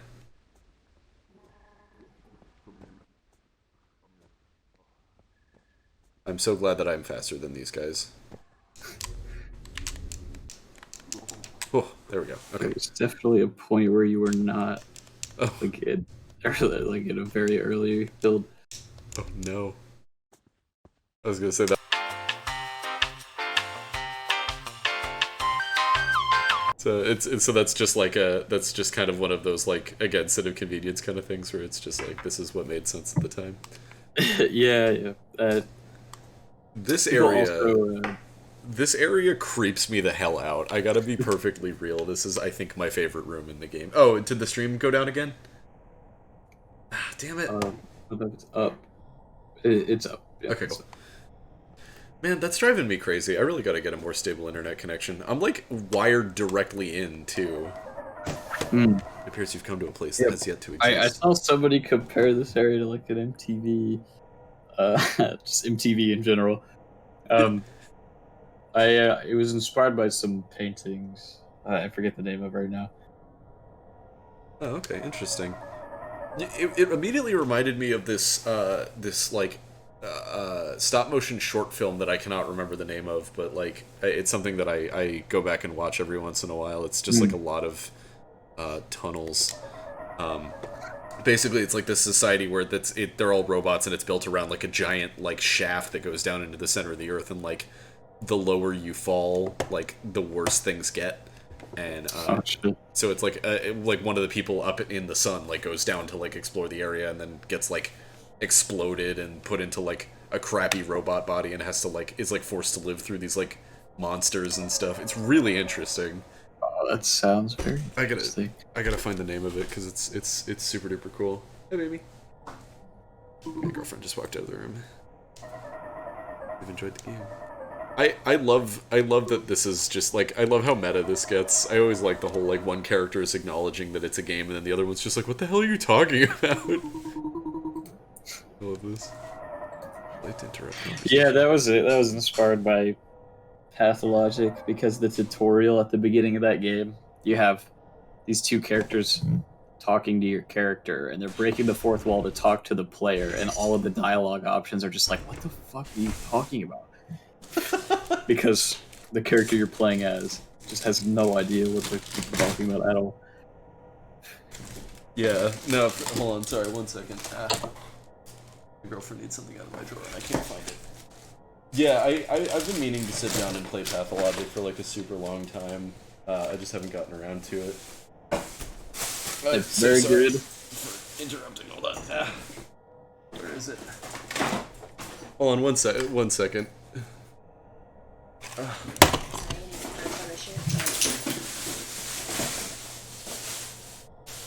If anybody has any questions for me or Yeah, here it is. Cyree, Got it. Aha. Anyway. Sorry about that. What were you saying, Pathologic? Okay, yeah, the tutorial of that game is two characters breaking the fourth wall to talk to the player, but since they're talking to you, the character that you're playing as, all the dialogue options are just confusion. Like, I love they're that. talking to the player being like, don't worry, time pauses when you're in conversations like these, and then your dialogue options are like, what? Yeah. What the fuck? I love that. I kind of like took that one step further and just like that was actually one of the reasons I designed the drowning machine the way I did, is I was like, what if I just remove the concept of a character altogether and just have the game talk directly to the person the whole time? The Myst franchise does that. Really? Okay. It's like, well, the way it does it is the character you're playing as is canonically just you. Like it's just you on Mist Island. Oh, that's cool. Myst is one of those games that I've been meaning to play forever, but just like haven't gotten the opportunity to, honestly. We're just like, It's amazing. I'm very partial to the first one. It's so good. It's one of those things that I've like just been meaning to check out forever. There's a sequel called, or not a sequel, but like a spiritual successor called Abduction. That I ended up picking up recently, and that has VR support. So I might stream that at some point. That sounds like a riot. They're releasing a Myst VR. What? Remake. Yeah. It's already out on the Quest, but it's coming out on Steam at some point, and they're also developing a new Myst-like, built from the ground up for VR. Oh man, that sounds actually sick. I'm really excited for that. I feel like VR doesn't get taken nearly as advantage. Like there's so much advantage to it that just no one utilizes. It's crazy. So many people just make like a normal game, but it's in VR. It's like, no, there's so much you can do with it. Yeah, for sure. It's like one of those things that I just like want to start experimenting with once I have because the problem that I've found with game development, like up to this point, for the most part, is it's like I feel like I'm obligated to make games that are like technically impressive or like work a certain way or like appeal to a certain like mass audience because I like didn't have a following up until recently. But like now that I'm starting to get somewhere, I really want to start getting like very experimental with things and just like making some weird stuff. I think that would be a ton of fun. Yeah, it is. Just get weird with it. Just get real weird with it. Okay, so we are now finished with Protagoras. The Valerie's had to hop off for time, so we can actually just jump straight into Fatum if you want to. Oh, okay. But yeah, so thank you for coming on for the commentary. I'm just going to say this for the sake of, editing it down for YouTube videos. Is there anything you wanted to finish up talking about Protagoras with? Any links, things like that you wanted to let people know about? New news, things like that? Just my Twitter. Just, I don't know.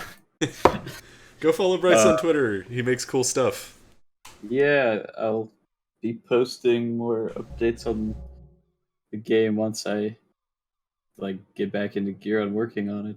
And eventually I'll be posting about that other game I'm working on too. Yeah, I'm really excited to hear about that if that's not top secret. But I'd have to ask. Yeah, no worries. All right, cool. Well, that wraps it up for the Haunted PS1 demo disc commentary for today. And as a special surprise, we're actually also going to be playing Bryce's other game, Fatum Betula. So I'm very, very excited to play this. It's another one that I have not gotten to check out yet, like, intentionally, because I wanted to, like, get my first reactions for the stream. Oh, that would be wild. Yeah, so I literally have only played, like, a test build of this from, like, 2 months before the disc came out. So I'm very excited for this. Alright. So let's... Is there a way for me to actively change this without killing the stream? I don't know how to do this. Here, I'm just going to kill the stream for 2 seconds and then pop back up with Fatum. I will be right back. Don't go anywhere. Yes, cool. Alright, we are visible. Awesome. Alright, welcome back. We're going to get started playing Fatum Betula, which is another game that Bryce made. That I have not played, that I'm very excited to play. So, this is from last year's demo disc, or was at least somewhat made known by last year's demo disc. So, and it's something I've been meaning to play for a long time, and I'm very excited to. So, Bryce, you said that this game is like very much just like a you can't really give me any hints, and it just kind of I just kind of need to go for it, right? I mean, I'll give you hints if you need them. Some things are a bit cryptic. Mm-hmm. But yeah, I'd like you to just go through it. Totally. Yeah, I know very little, so this will be interesting. Now, it has been a while since I made this game, so it really doesn't feel like I made it. I just look at it and it exists. It's a very weird feeling. Yeah. No, I kind of feel that actually. I looked back at you know what it was? Is it was when Schmumbler broke the record on the diving bell recently. It's down to 3:45 now, like 3 minutes and 45 seconds, which is insane. But I looked at it and I was like, oh man, this was like almost a year ago now. That's crazy. Yeah, I'm kind of weirded out that this game is in 60 frames per second. Is it not supposed to be? No, it is. It's just I don't really. I like limit the frames of my games now, and it's just weird to see. Oh. Who are you, good sir? I've seen you in the trailers, but I don't know anything about you. Wait. Oh. That is, Oh. Hey, buddy. Consider this tree and our land to be one and the same. Synecdoche. Both are kept between the living and the dead. I bet synecdoche is the first word that every single streamer pronounces incorrectly in this game. Oh, yeah. Synecdoche. Synecdoche, or... Yeah, that's usually Synecdoche. I thought it was that for a long time, to be fair. Yeah, no, I only know how to pronounce it because of the Charlie Kaufman film. Yeah. Synecdoche, New York. Yeah. Yeah. That's the only reason. I do not know the big words. I've been meaning to. That's another one. Like I feel like I just have like a long list of media that I've been meaning to like experience and just haven't. You know? I feel you. I just watched Fear and Loathing in Las Vegas last night, and I've been meaning to watch that for a long time. Yeah, it's like everything from like weirdo art films. Don't feed it with what you bleed. Okay. Oh. It's just out. I feel like that line, "Don't feed it with what you bleed," originally had a lot more meaning to it with the original plans for some of the endings and stuff. Yeah. It still kind of does. But yeah, it's like a weird remnant of older plans that I don't really remember right now. Oh, this is cool looking. I really like this whole like textures of real stuff like plastered onto a flat plane. I've always just thought that was super cool looking. Oh, yes. Oh, that was not intended. I really love photo source. Yeah, for sure. Pictures. Having looked at things that only have no textures for a very long time, I would say that I think it looks pretty cool. Oh, whoa. You're reading this, I am dead. Oh, it's a shame. This tool once aided my research now, but same be warned, I fear this blade has become weak with age and I may only have a few strikes in it. Oh, interesting, okay. Well, I have a sword. I should probably put that away so I don't swing it by accident. Ooh, fish. Got some fish. Fishes. They have very advanced AI, which is move to a random point, and then if they're out of a certain radius, move back into that radius. I always love hearing about stuff like that, where it's just like, this is a completely insignificant thing that works off of, like, it's always either like, here's this like crazy insane thing that like took months to get to work, it runs off of like 2 lines of code, or it's, here's a cat and the three dependent classes on this cat. There was a I don't remember which Valve game it was, but there's a game, I think it's Team Fortress 2, where there's a coconut where it's not even in the game. Oh, thank you for the follow. It's not even in the game, but like if you remove the coconut from the project, the game crashes and they can't figure out why. I feel like there's so many reference to a coconut in there. Just like load-bearing coconut. Oh, what did I do? You went to sleep. Oh dear lord. Oh. So. Okay. Huh? So funny thing about that visual, I didn't actually originally plan for this area of the game to be in the game, but then Modus was helping me out with some shaders, and I was like live streaming my Unity window to him, and I accidentally dragged the render texture that the game is projected onto the environment, and I was like, oh. Yeah, I was gonna say that looks like a recursive render target. That's really neat. I was like, that looks like a nightmare. Yeah. And then I made this area. I was like, I gotta do something with that. Oh, the painting's gone. That's interesting. People hate it. they hate it. There's like an option in the options menu to disable like intense visuals, and it changes the way this area looks. Yeah. Have you seen a painting around here? I said a long time ago, and it won't leave my mind. Travel a long time to see it, and yet it's gone. Such is death, I guess. So, out of curiosity, is there like deeper meaning to any of this, or is it just strange? Is it? There is. Okay. There's like an intended meaning, at least on the surface level, for a lot of this stuff in this. Okay, neat. Yeah, because I feel like there's so many games like this that exist that just like don't mean anything, and they're just like, oh, it's up to your interpretation. Like, I was really designing this game, just like kind of making up a lot of it as I went along, but I did have things that I wanted to like say or portray. Neat, okay. Yeah, I was gonna say I know you, and I was pretty sure that's not what it was. I was just like very curious as to how much of it was like, like, oh yeah, there's this thing and it's a reference to this, whatever, and here's what it meant for me, and like, or if it was just like, oh, you'll figure it out. It's up to interpretation. Yeah, it is very vague. Some parts of it less so than others. Oh, okay. I think I'm supposed to take the rod somewhere.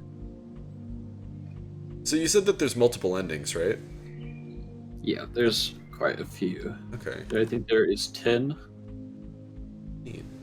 So is it just kind of like a whatever choices you make kind of thing, or is it like there's a solid plot line, and then depending on like how you got there, it's different? So the goal of the game is to go out and collect liquids and bring them back to that starting area and feed them to the plant, and each liquid is an ending. Oh, okay. Interesting. I've heard people describe it as a collect the endings type game. Yeah. It was not a genre I was aware of, but it is pretty much literally that, yeah. That's interesting. I like...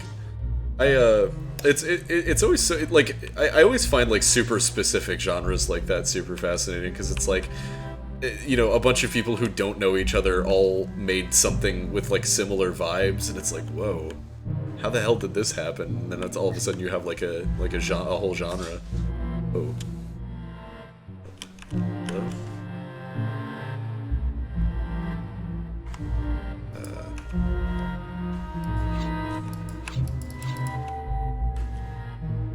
Hello? Did I get the noose? Or is it just like on the ground? Oh, dear lord. I was a man once. Dangerous fish caused my flesh could kill him. Can't harm plants. Girl's death will never matter though, ghosts can't die. It's too much, and I wish to poison the future. Feed this fruit to a mammal with a beating heart. Take the victim's blood. I know of the plant, please kill it. Save us all from eternity. Existence. Oh boy, a nihilist. Lovely. Well, he's a special kind of nihilist because he can't die. Oh, yeah, that's gotta be a nihilist's worst nightmare, honestly. Yeah. It's like, damn, the one thing that mattered. Shucks. Okay, cool. So, I gotta go find a mammal. I believe that man is, some sort of root. I should probably exit the nightmare, though. What happened? Can you leave this area in the nightmare? It just places you back in it, facing the other direction. Oh, okay. Interesting. I wonder what the fish are up to. Oh man, the bridge texture just gets wild all over the walls here. Oh. Is that a fish in midair? Or is it just... what? Hello?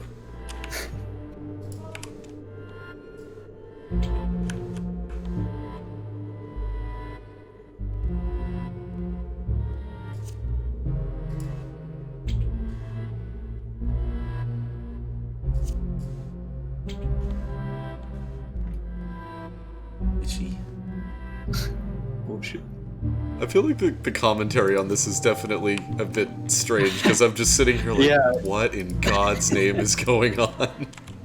A lot of people compare this game to LSD Dream Emulator. Yeah.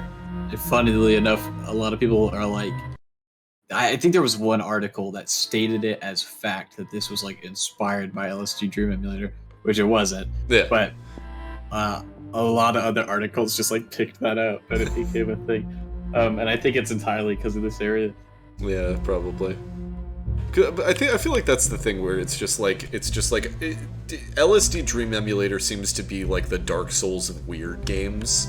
Yeah. You know what I mean? Where it's just like everybody's just like, oh hey, let's compare it to this one thing, because we don't want to look any deeper than, oh, it's so weird, right? It's weird. Definitely.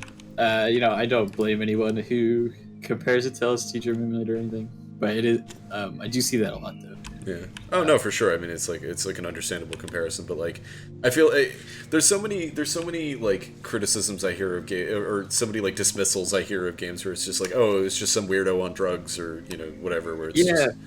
I mean, I know so many devs that just make the weirdest shit and they don't ever make them on drugs. I've never heard of that. Yeah. Yeah, we're all just sober weirdos. It's just how it is. Hello, cat. Oh, I recognize you from other games. There's constant pain in my empty stomach. Oh, yeah, he seems to be sort of the mascot of this game, which I did not see coming, honestly. Yeah. Yeah, I mean, it's probably just because it's like the character that's in like the first area that everybody sees. Yeah. Who were you expecting to be the main, like the kind of latch-on character out of curiosity? I really wasn't. I didn't expect any of them. Really, I guess I didn't really consider it. This man should play hoops. He's not dead. But gifted vitality. Relieved. Some manipulation. To rot. Ugh. It's too weak to hunt. Stare at this wall. Okay, I forgot me. Still need here. Come back to kill me. You know, I'm just now considering that candle must have been lit for a very long time. Yeah, that is it. I just placed that there because I was like, I need a moody light source. Did not consider that candle must have been for a very long time. And sharing his immortality with that single candle. Oh. You can stand on the branch. That you can. I wonder if that's going to be significant.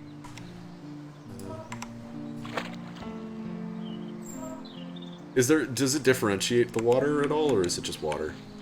It's just regular water, just water. Oh, okay, gotcha. I wasn't sure if like the water from like the area with the hello, nice.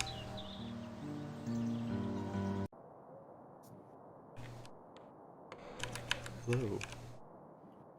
I don't know. I like this guy a lot. I think he might be my favorite. Maybe you can help me.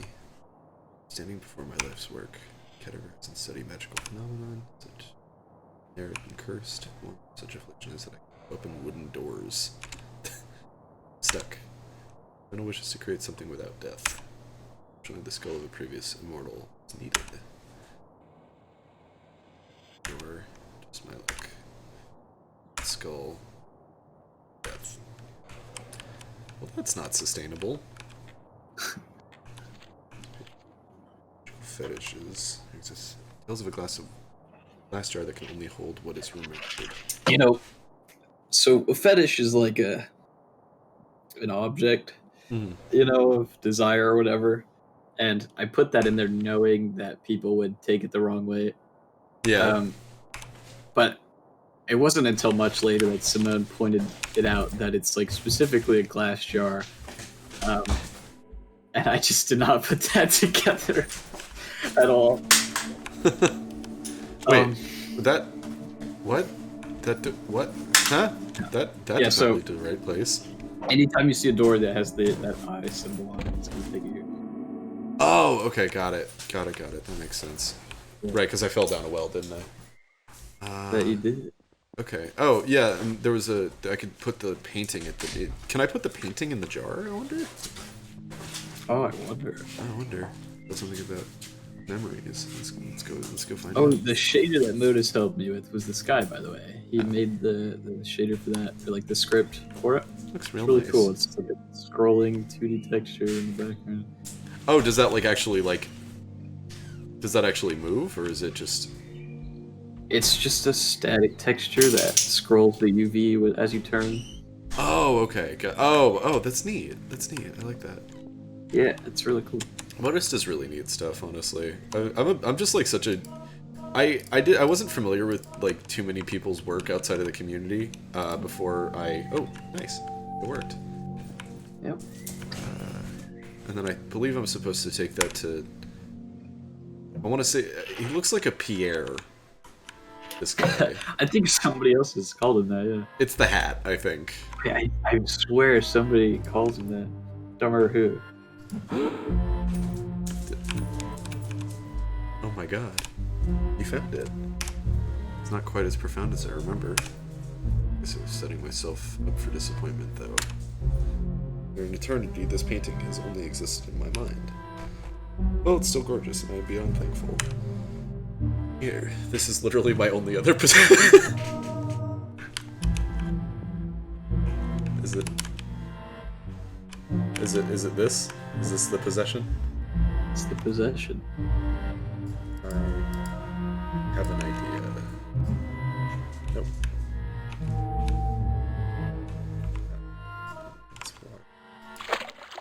No? Huh.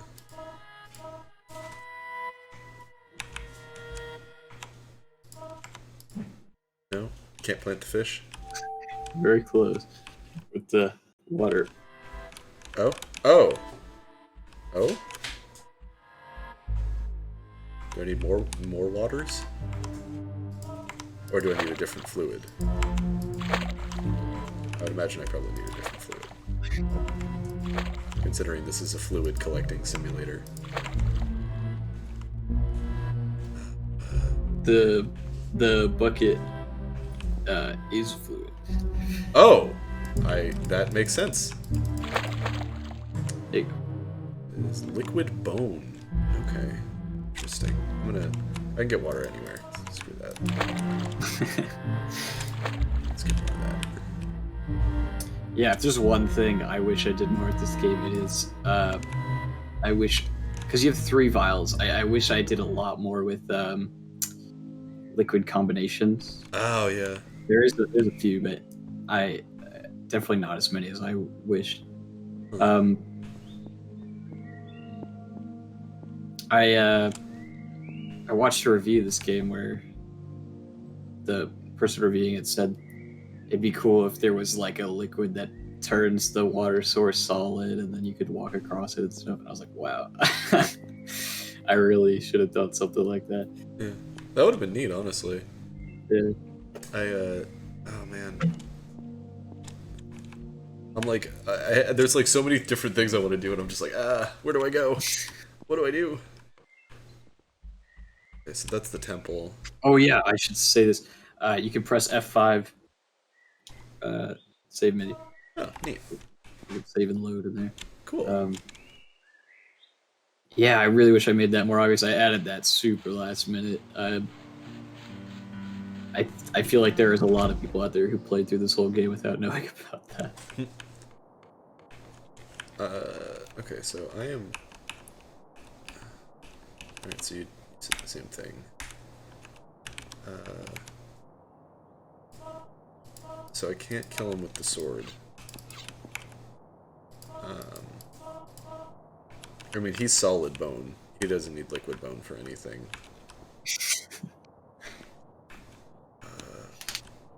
Oh wait. No, never mind. I'm silly. The only thing I can think of is to like. Oh, I can give the cat the fish. I can make him not hungry anymore. Thank goodness. Yeah, you can give him all sorts of things. Just like keep feeding him just stuff. Let's give this a shot.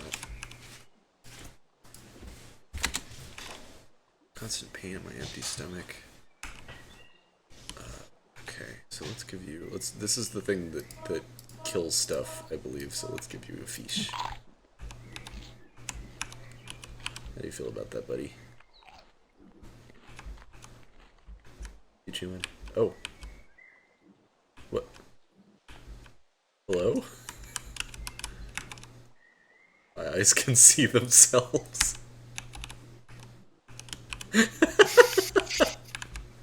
Oh no.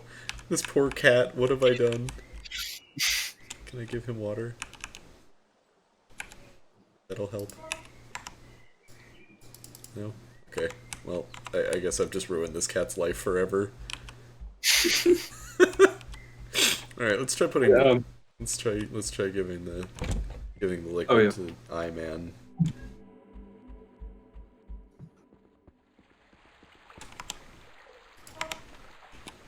Actually, let's save real quick. Yeah, you have to delete a save in order to. Gotcha. Okay.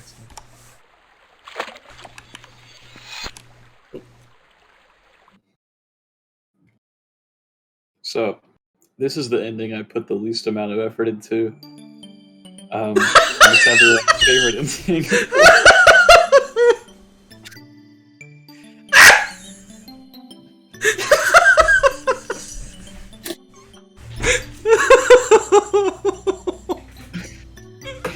What the hell? When I wrote that line, a real disappointing ending, I meant it. I did not think people would like this ending. But it was everyone's favorite, so I was very wrong.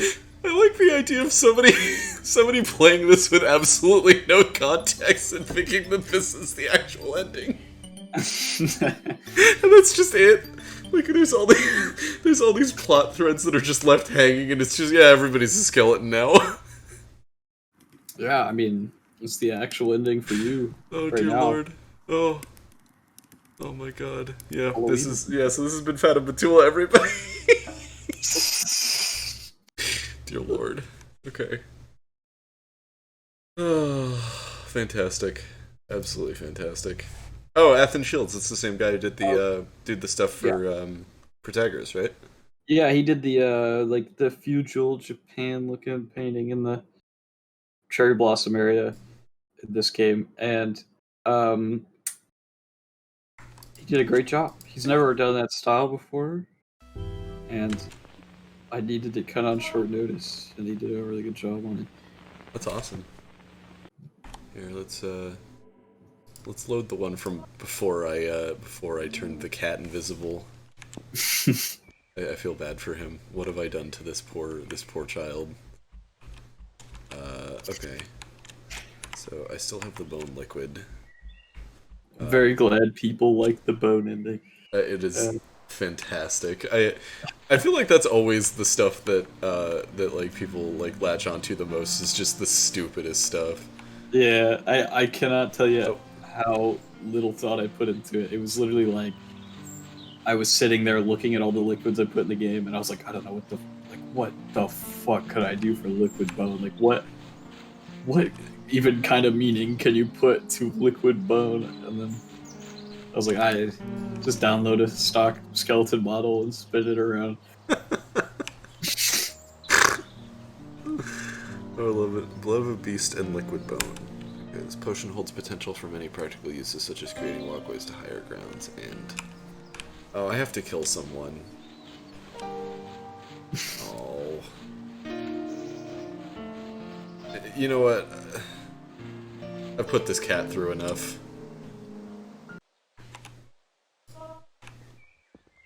I'm sorry, buddy.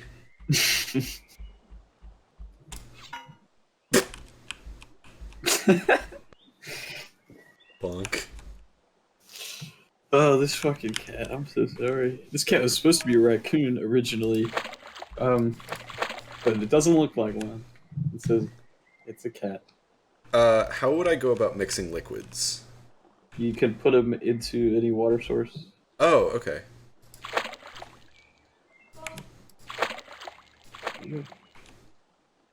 Plant growth. Oh, I can use that on the little plant that I can walk on. No, I have a thing for like animal death in video games, even when it's like bizarre furry creature. Yeah, I find that I'm very mean to my characters in my games because I just find the idea of you just going up to this cat who's hungry and just killing it kind of funny. Because I think a big part of it is I don't have the illusion of the cat being real at all because I modeled him, you know? Yeah, for sure. You've seen behind the veil. Yeah. Yeah, I pack bond with like literally everything. It's a nightmare. Yeah, no, I usually am with games, you know. Get sucked into them. But I guess it's when it's your own thing. It's different. It's interesting for me because like I've been. Oh, is there juice that makes doors open? You gotta get a key. Oh, okay. There's actually a major area that you have not been to yet. Oh, real shit? Okay. Yeah. It's connected to the hub area. Okay. Let's go check that out. Thank you, Dante Scanline. This is okay, cool.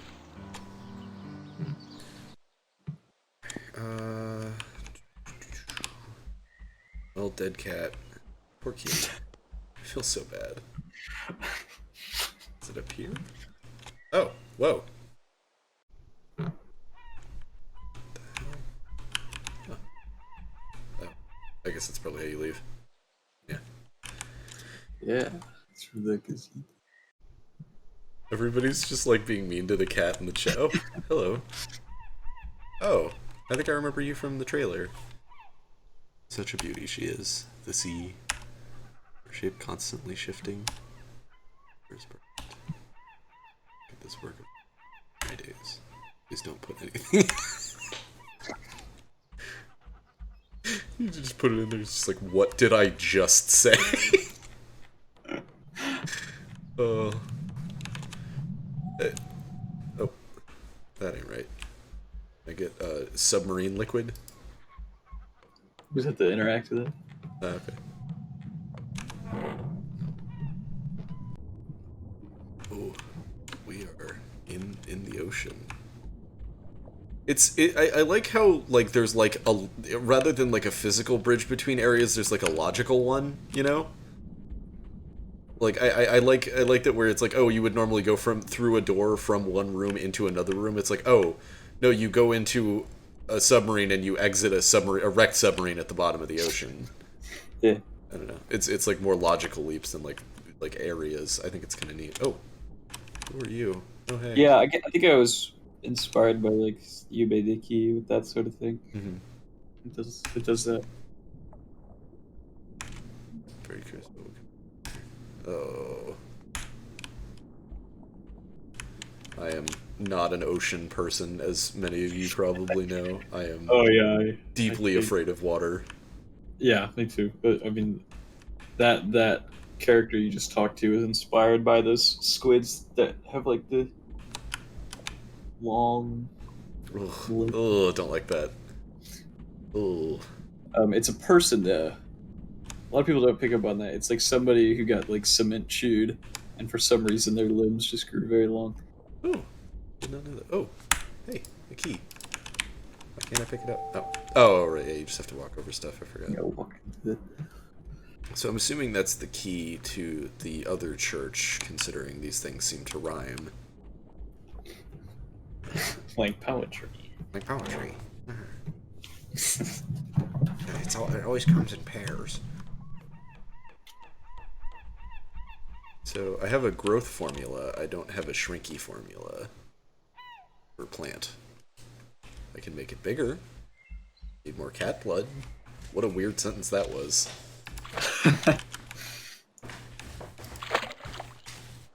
Hey, you can pick the liquid back up out of the pool, by the way. Oh, neat. Okay. Yeah. Without it, like... Recharge on cat blood. Hi, baby. Love you too.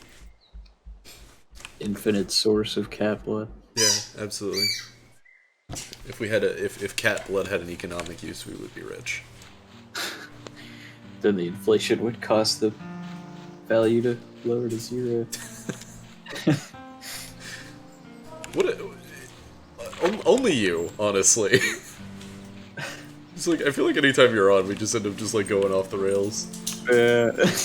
Love it. Okay, let's go into this church. Hey, have you moved yet? Have I moved yet? Moved out. Oh, to Austin? No, not yet. We've got another. I think we're at 68 days. Oh, okay. Yeah, no, I'm waiting on it though. Believe me. Cannot. I think we'll be there after. I don't know. Okay, no worries. I mean, whenever you guys get back, we should definitely hang out. I think that's gonna be yes.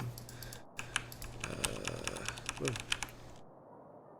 I spent so much time texturing the side of those barrels, and you literally cannot see them because Incredible. I don't know that I have anything. Oh, right, yeah, duh. I keep forgetting liquid is the central mechanic. Oh yeah, I should say Akatsuki, Modus's game, actually was like the seed of inspiration that started this game. I was like walking around one day thinking about how I wanted to make a game with like a weird central mechanic because Akatsuki, you like grow fish and then give them to these giant hands, you know, and you grow different colors. Mm-hmm. And that's where I came up with the basic idea of just like a tree that you go out and find different liquids for. Oh, okay, that's interesting. I always love hearing like what sparked other people's stuff. It's super interesting. Oh, that's the jar.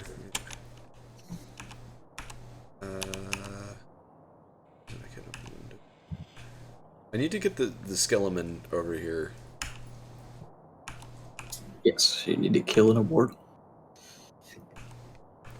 Oh, right. There's a potion for killing an immortal. the hand guy talks about it. I feel like that puzzle usually is one that people have a bit trouble with because all the clues for the most part are like in dialogue. Mm-hmm. Yeah, I noticed that a lot of people, like when they're playing, especially like kind of weird games like this, will just like skip through the dialogue because they're just so like, oh, whoa, it's crazy, right? And then like they'll just like completely miss the point of like whatever they're supposed to be doing. Yeah, I think I remember a teacher telling me that, like, when they were in training, they were taught that no matter how much effort you put into, like, your speech, it's never gonna 100% get through to the person you're talking to because everybody, like, drifts away a little bit whenever they're being spoken to, you know? Gets a little distracted. For sure, and I feel like especially with video games where it's just like, oh, people talking, let me get back to the game, and it's like, no, the game is people talking. Yeah. It definitely is a taste thing because I know a lot of people cannot do like JRPGs or even like Ocarina of Time because there's just too much talking. Its flesh can kill an immortal, but it can't harm plants. This death will never matter, though ghosts can't die. Defeat the church.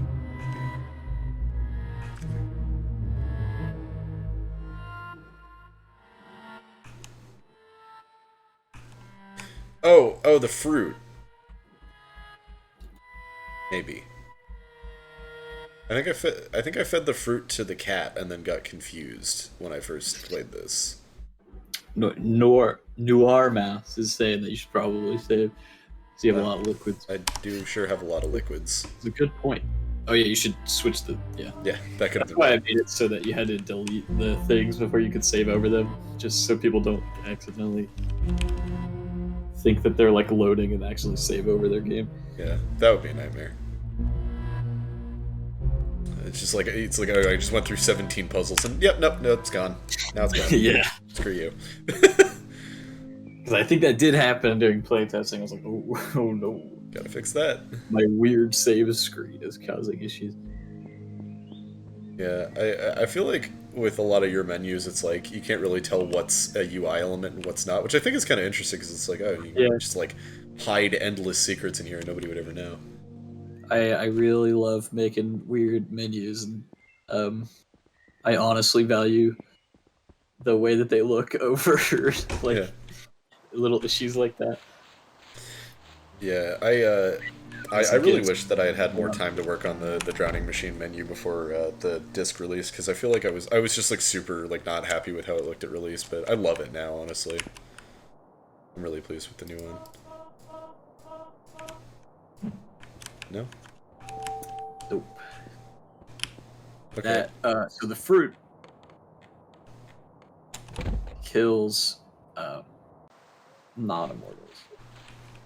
It's poison. The ghost hand guy was talking about something else before.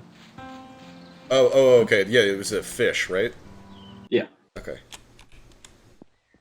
Which I'm assuming there's a special fish somewhere. I can only imagine it would be either in the lake area or is it one of the fish over here? Oh, I have to give him the fish. Maybe. I'm really stupid, okay? No, don't worry. This puzzle, I think, is the one that gave people the most trouble.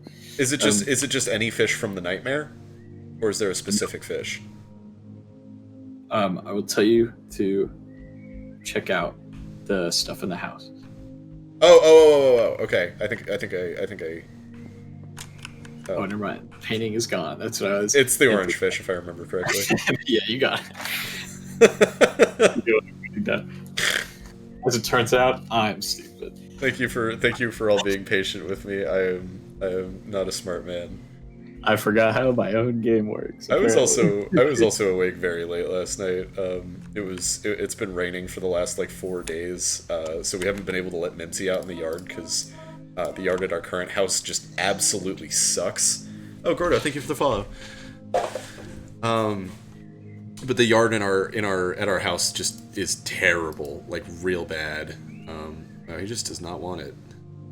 Yeah, this guy has a lower chance of biting.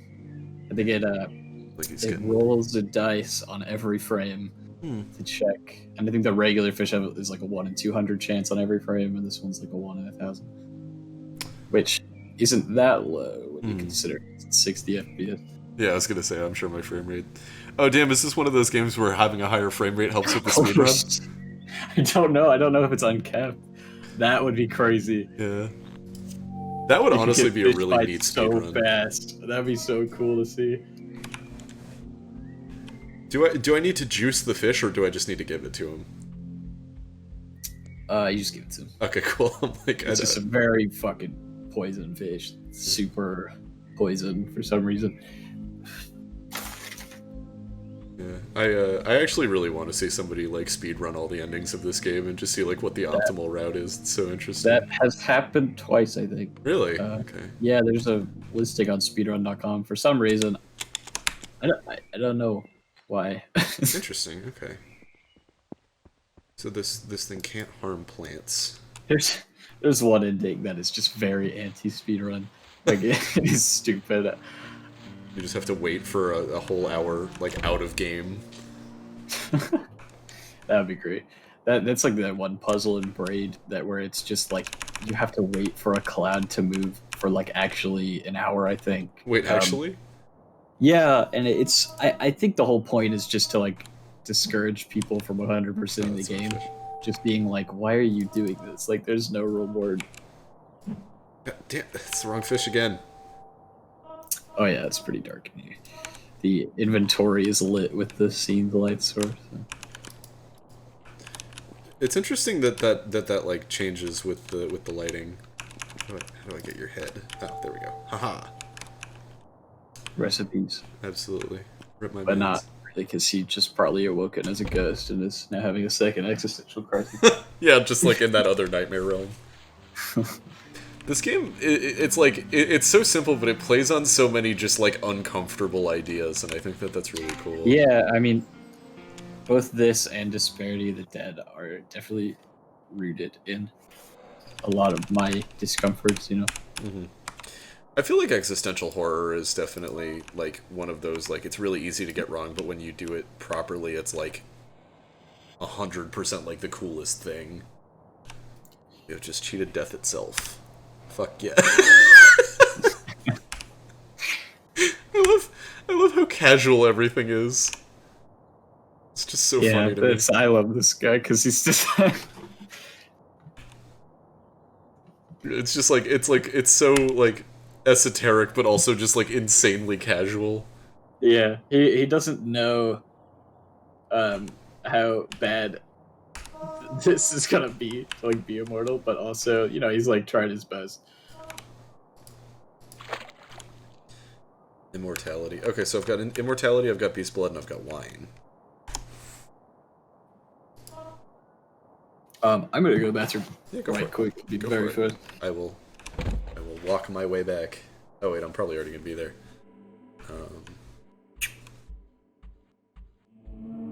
Let's go mess with the diver while we're waiting. I'm curious to see what he says when you pour something in the ocean. Take that, ocean. So me. Hello, mouse. How you doing?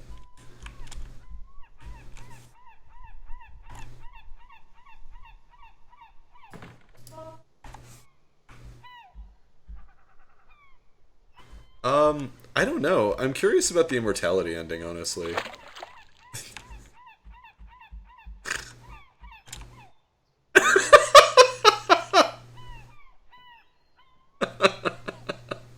Oh. Yeah, I was like, what can I do while Bryce is gone? Oh dear lord. That's funny.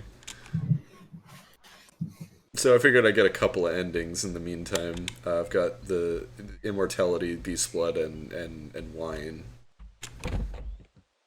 You said there's like 10 endings? There's, yeah. I'm going to peace out. Alright. Take care, sorry. Yeah. Peace, have fun, and enjoy the rest of Fatum Betula. Absolutely. Fun stream. Alright, so I think I'm gonna do immortality first, just because I'm curious.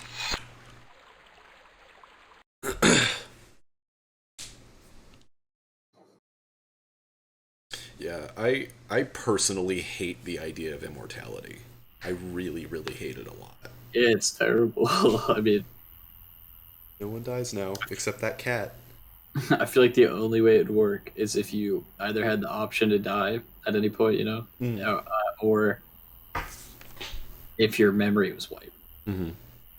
Yeah, because it's like I just persistently watching everything and everyone I care about just like rot away forever, just really deeply upsetting. But like at the same time, like if it was like conditional immortality, where it's like conditional immortality, where it's like everybody survives and everything stagnates and nothing happens.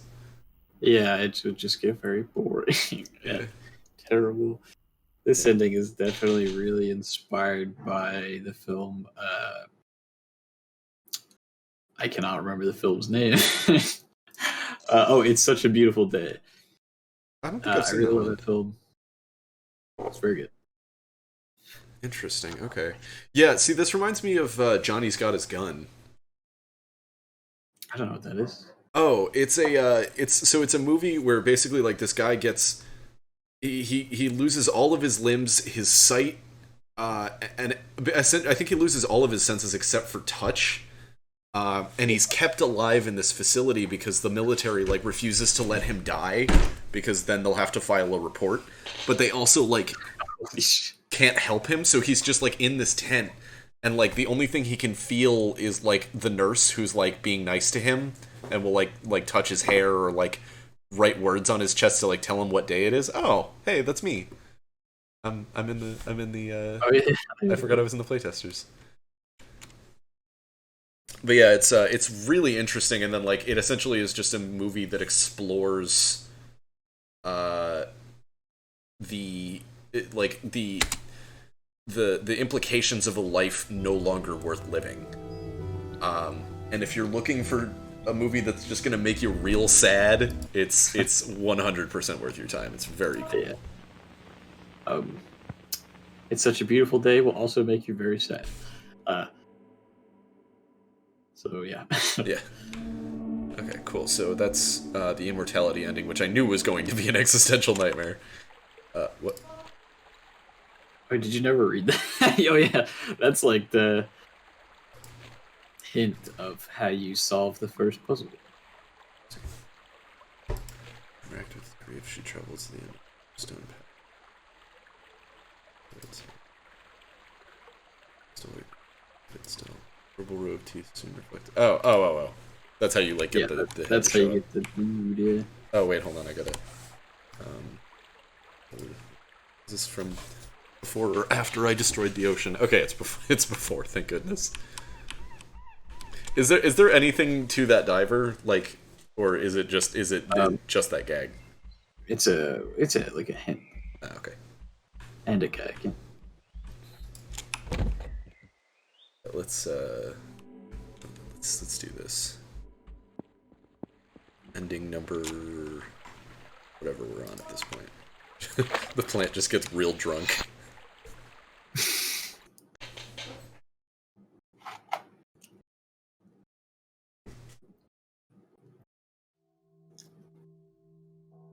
Oh, whoa. Party of Faith.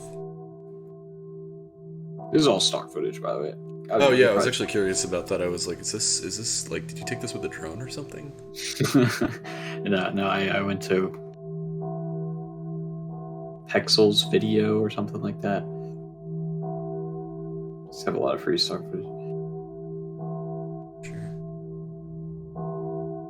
Oh, so it is like an actual like excess ending. Interesting.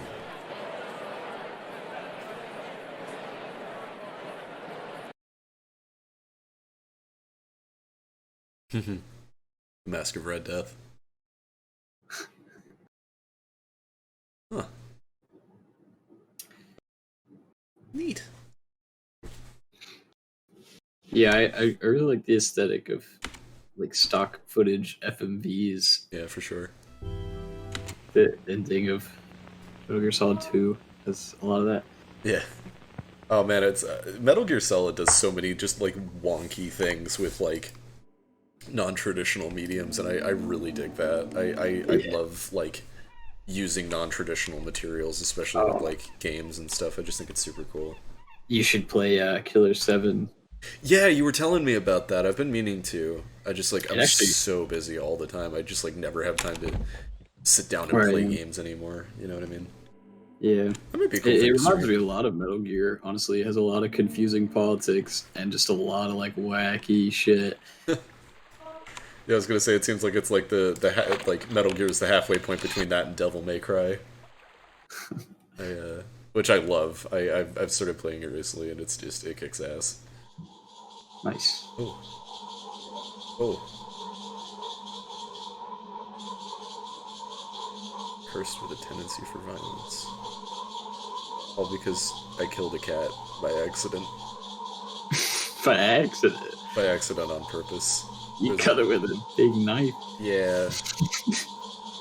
I wish I didn't have to, though. Your society persists in Well, I mean... This river. The sound design here is deeply upsetting. Yeah, I don't remember what I did. I think I got some cicadas or something. Some jungle stock sounds. Did some stuff with it. I was gonna say, it sounds like somebody very vigorously shaking a salt shaker. That is a photo I took. It's actually Simone. That's what I laying down thought. some stairs. That's what I thought. That's cool. True anarchy.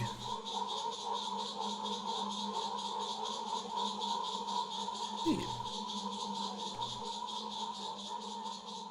And it's cool that it's like each ending seems like it's kind of like a comment on the like process of getting there too, which is interesting. Yeah, that's why I did not know what to do with for the bone ending. Skeletons. How do you relate the ending to the process of getting liquid bone? Oh, hold on. Okay. Is there I'm assuming I can feed the I'm assuming I can feed the fruit to the cat. Yes. Okay. Does it need to be alive? Yeah, it needs to be alive. Oh, okay. Well.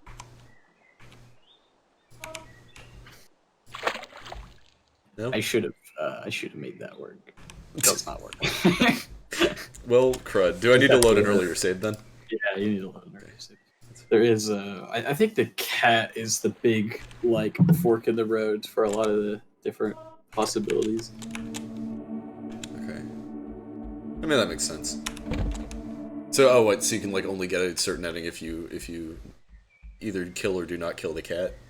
Like it locks you out of being able to get some of the liquids. Oh, interesting. Okay. I don't think you can get all of them in a single run. I honestly think the reason that so many people bond with this cat is just because you have to kill it like 7 times. Yeah, that's a bit of a thing. Like every streamer I've seen who plays this game, just that's a big part of it. Is them just having to kill the cat over and over, and the chat pleading with them not to. Okay, so this poison can kill. Actually, I'm gonna save real quick.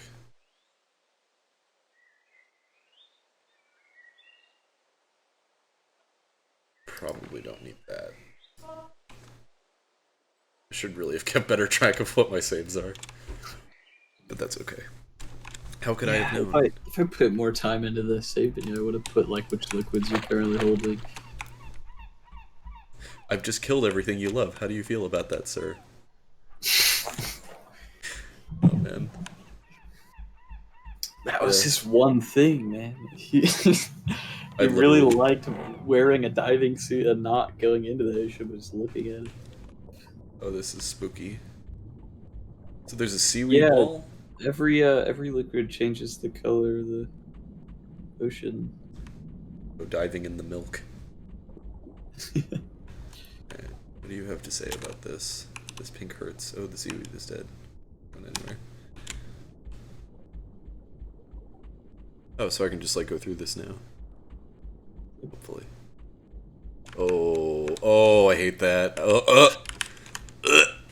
Don't like that. Don't like that, no sir.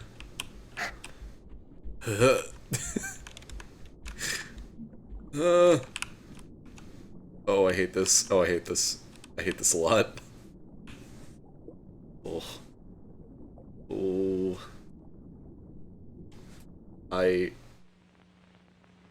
Damn.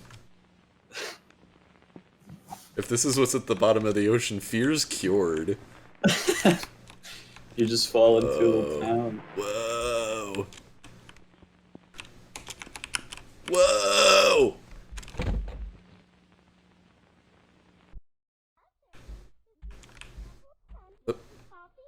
Oh?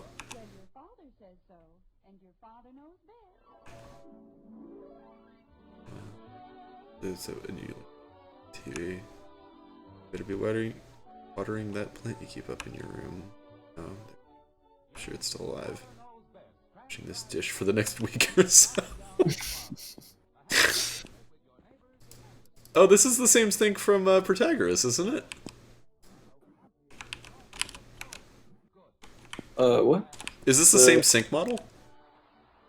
I don't think so. Oh, okay, No. it just looks very similar. Similar. Oh god, what's the oh, don't like that. Nope, okay. Noir Mouse, there's 2 ways to kill the cat, and each of them gives you a different liquid, so I don't think so, because you can feed the cat normally and then get that, but then you have to either get the beast blood or the poison. Like, you can't have both. Hey there. Hey bud. Is this the plant I'm supposed to be watering, or?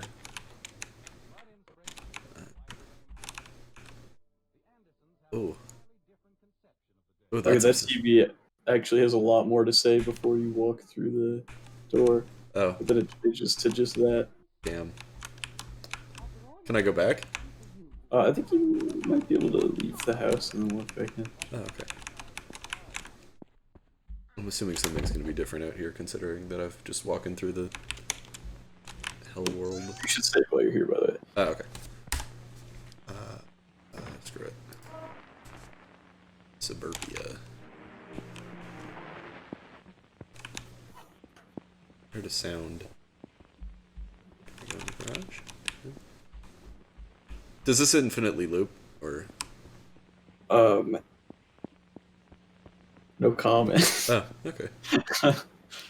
Interesting.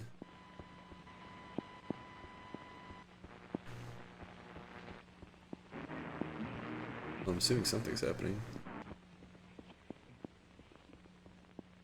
You might be able to. Or mouse, yeah.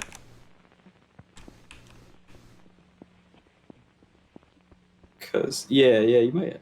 I can't think of any other liquids that need you to have the poison. Okay.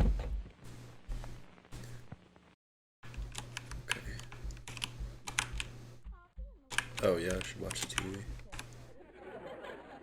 That image is deeply upsetting to me. Hey kids.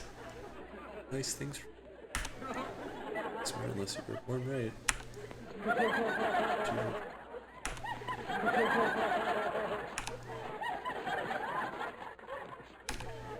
Head and die. Buy a gun. Care about you. Yeah, if you buy one house in this suburb, you own all of them because they're all the same house. So, that's a high property value.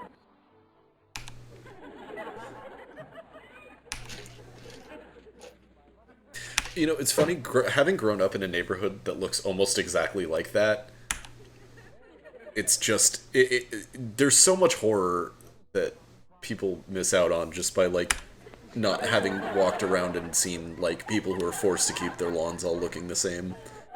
Yeah. I don't know, I find suburbia very creepy. It is. I mean, especially as once you learn more about the world and then go back to it, and you're like, you start noticing things.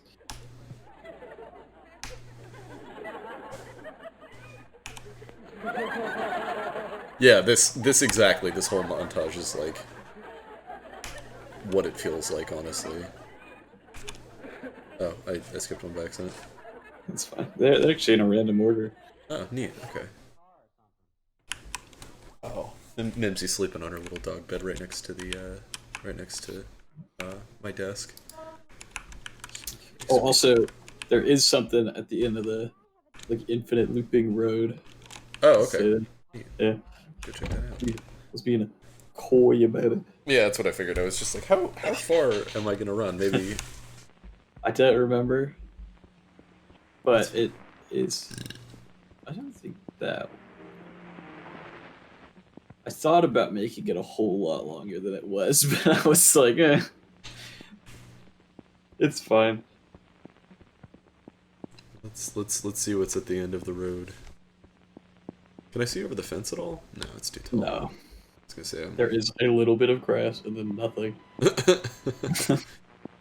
It's always so funny to me, like what you can tell so much about a person by like what they decide to include in a scene.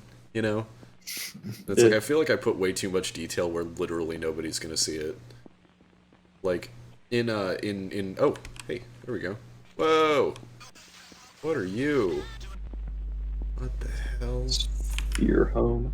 The shape of that is actually important. Just the fact that it's like spherical. Mickey Mouse. Let's go inside. This is probably my favorite area. Oh whoa. Oh whoa. Oh, did I just kill him? Yes. Oh. He's dead. This is a quarantine containment area, isn't it? Whoops. Whoops. Well, I feel terrible. I logged day 1. This neighborhood goes on forever. Oh, because it's a bubble. Got it. That is part of it.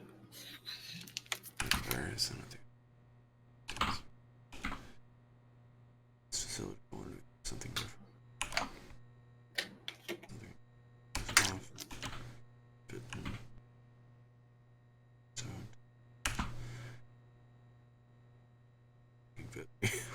Jesus. So, that render of the computer is from one of my older games. Oh, neat. I don't think anyone noticed that. I just reused it. So yes, a can. The cans are very high poly when compared to everything else in the game. They're the only objects that have PBR materials as well. Is that significant, or was that just I needed a can of soup? It's yes. I was like, damn, that is a very significant can of soup then. Oh, because got it. Got it. Got it. Okay.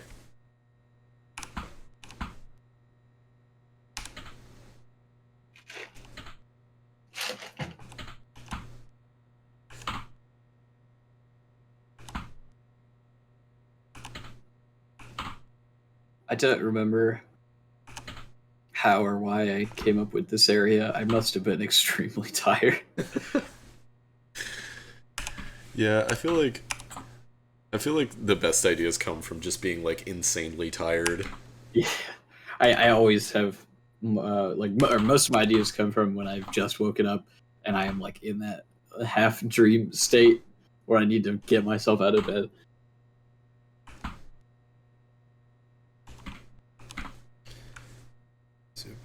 Tomato soup. Is there? I can get water anywhere. Plain tomato soup. That radio is actually an SS TV broadcast. Oh, I can't get radio juice. Somebody on the Steam forums figured that out. What is that? Out of curiosity? It's a way to transmit images through audio. Oh, what is slow scan TV? What is the image of, out of curiosity? It's a photo of the laptop that I'm sitting in front of right now, with the game on it. Neat.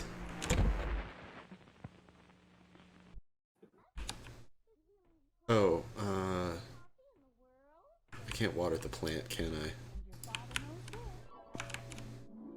Can I tomato? I should have grabbed a second container. Oh, I can't even.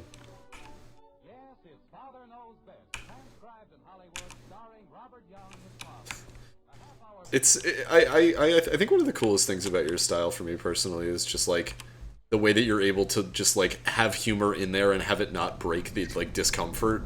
I feel like that's such a hard thing to manage, you know? Yeah, yeah, I would agree, but I don't really know why it seems to work. To be honest, I don't know what I did. I'm not really like a writer in any professional capacity, so I don't have any idea. Well, I think there's just something interesting about the way that is there anything else down here that I need to be like looking for? You can get another liquid right here. Tea liquid. Requires you to do a thing. Oh, okay. Shit.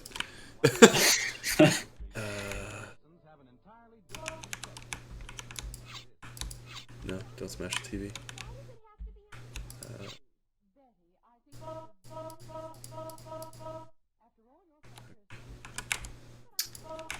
You're close. Oh.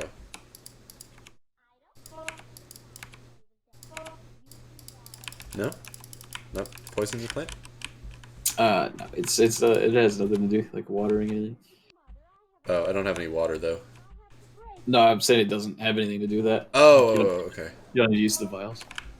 Go fishing? No? Okay. Fishing in the carpet. Oh, that'd be interesting. Don't have to... I am going to add fishing into as many of my games as I can because I love fishing in game. Absolutely. I'm definitely missing something. It has to do with you're very close right now. Gotta say.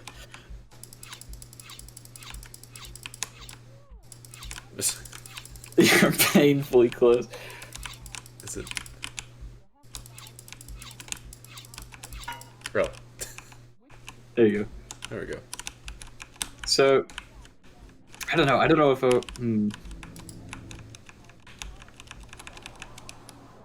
there's like a thematic narrative thing going on in this area that a few people have picked up on. Oh.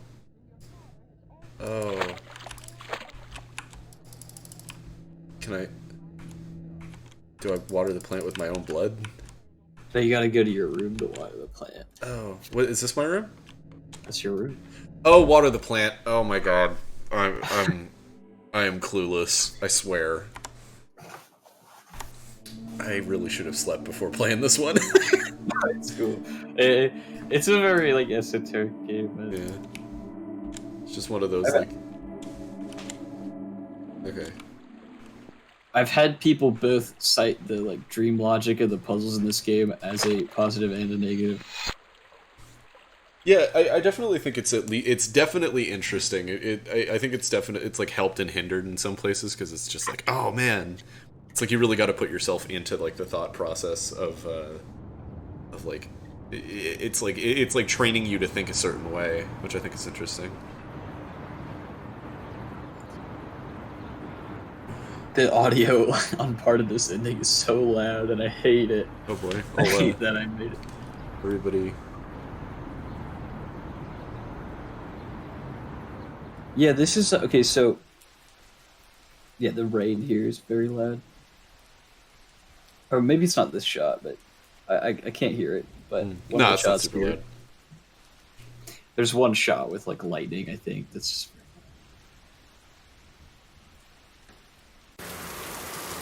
That's not too bad. That's probably the last thing. Yeah. Interesting. Just mixed it for them. But this ending is one of the. I think there's 3 endings that I consider to be like true endings. Mm-hmm. I wanted to make it sort of like Jacob's Ladder, that film where there's different possibilities of what's actually going on, and all of them kind of contradict each other, but have enough evidence that you could say that it is like the true ending. No, that makes sense. I think it's cool because it's like I like games that are intended but are up to interpretation, if that makes sense. Where it's like there is an intent, and each direction you can go is not just like, oh, it's all completely up to interpretation, but like being able to project your own thoughts onto it, I think is definitely valuable. Okay, so we've got 2 liquids right now. I love watching Mouse just like freak in the chat. It's like, no, save, you bastard! He's a Fatum Betula veteran. Yeah, a Fatum Better. Never mind. Piss. You know, I actually have a plan that I don't think I like. There's a good chance that I'll never make it, but I do have a planned sequel for this game. Oh, neat. And Please call it Fatum BE number 2 LA. That's literally what it is called. Oh my god, really? I have it written down like that. Yeah, I love that. That's absolutely what I would call it. Yeah. It's like a lot different than this game, but the main idea would be that you'd have to own this game for it to like work properly, and it would come with a free copy of this game. Oh, that's cool. But it would basically, like, the entire game would change based on the last ending you got in this one. Oh, that's cool. I like that. So like oh man, so it would almost be more like an expansion pack than a proper sequel. That's neat. It's kind of like that, yeah. Developed. That's meta. That's the other one. That is one of the other ones. That's like one of the things you could say is the true ending, you know. Mm-hmm. And as far as I am concerned, that is like the truest ending because it's just literally true. Yeah, like, this is a video game. Yeah. Do I have a third one? Have I poisoned it yet? I don't think so. Let's see. I have 7 out of 14 achievements. I have. I don't think you've poisoned it. Bones, Forever, Faith, Cycle, Murderers, and new achievement. New achievement name 1-8.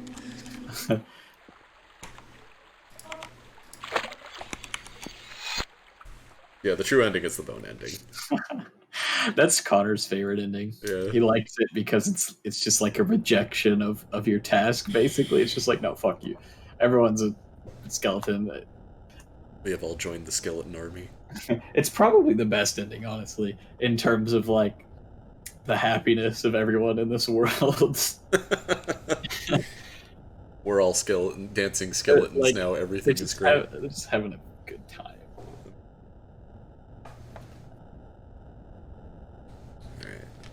Only got a couple more. From here, though, I am very much unsure where to go. But... Oh yeah. Okay. What are you? How you doing, Bunk? We're playing Fatum Betula. Oh. I'm doing well. I don't know about Bryce. I'm doing good. Nothing to worry about. Also, thank you. I don't know how to pronounce your name. I'm sorry. Miguel Rosso. It's my best guess. I have another liquid. I was and continue to be pretty insecure about a lot of the writing in this game. I am kind of scared that I went a little too much on some of them, like the meta ending.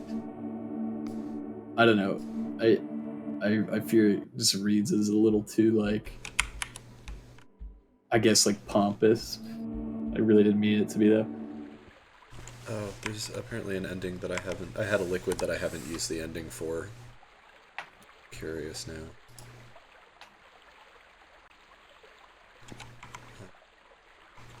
I did the bone ending. Wait, can you look at your achievements? Oh, yeah. I can tell you which ones you got. Nothing to worry about. Nothing to worry about.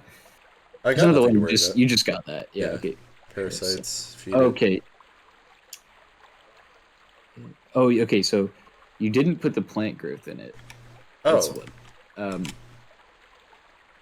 Okay. And then Well, I can go on back. top of that, you can. There's another thing you can feed the cat. Besides Oh. what you've already fed it. Neat. Then let's go back to.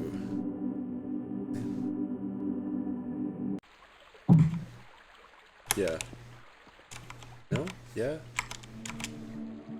I've forgotten. Let's go to this one.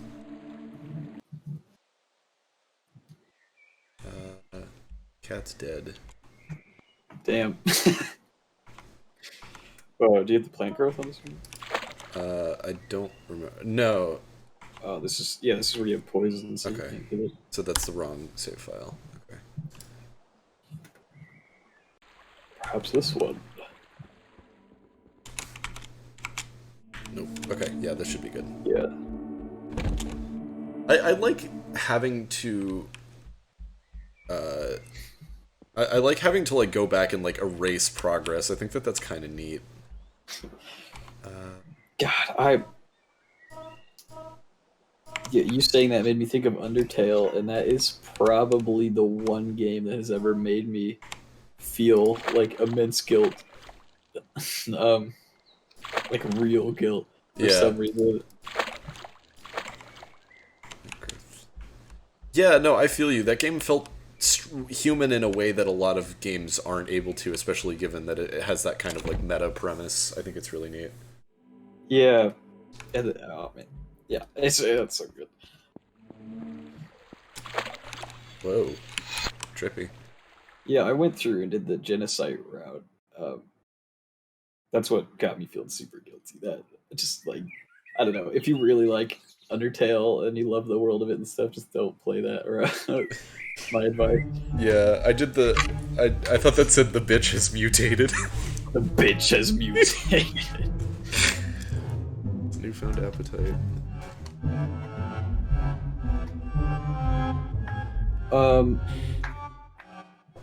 Dante Scanline. So for making low resolution textures, I usually just go to like textures.com or Pexels and go get some like photos or just like photo source textures, just bring them into Affinity Photo, which is a Photoshop like program, and just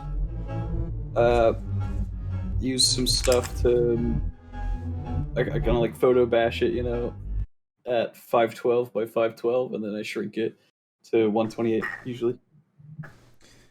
Yeah, I'm definitely gonna need some help with some texturing stuff for Drowning Machine coming up. I'll show you why after the stream. Okay. Because it's major spoilers. Right. But yeah. Spooky. You all should feel very jealous of me right now because I'm gonna see some cool spoilers. Absolutely. I'm really nervous about. Speaking of being nervous about games, I am insanely nervous about the reception to Movement 1. I don't want to like go into it too far. A, because I don't want to spoil anything, and B, because I know it sets a lot of people off. But it's going to be drastically different from the other three movements. It's going to be. Well, I like that. I really love variety in games like that, where it just kind of shakes it up. And I'm really hoping it has the effect that I want it to. My concern is playing. Is there anything? There's something else I can feed the cat. Okay. Yep. The poison fish. Close. A regular But fish? no. Yes. Yes. Oh, okay. The regular. Yeah. Oh, Mouse, I appreciate that. Regular kills him like the knife would. Yeah. Wait, what? The poison fish will just kill the cat like regularly. Just give you a piece of blood. Gotcha. Yeah. I think I only fed it the nightmare fish. Alright, let's give that a shot. Yeah. Oh, I should also say to Dante, for one of the games I'm working on right now, I actually me and a collaborator dug up old source like stock textures that were actually used back in the day, and we're using those as like a base.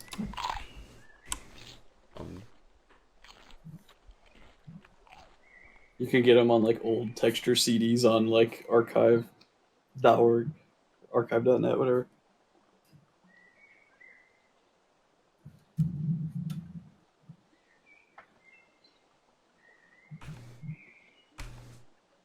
Oh. I need it back home. Here, all is fine. Oh.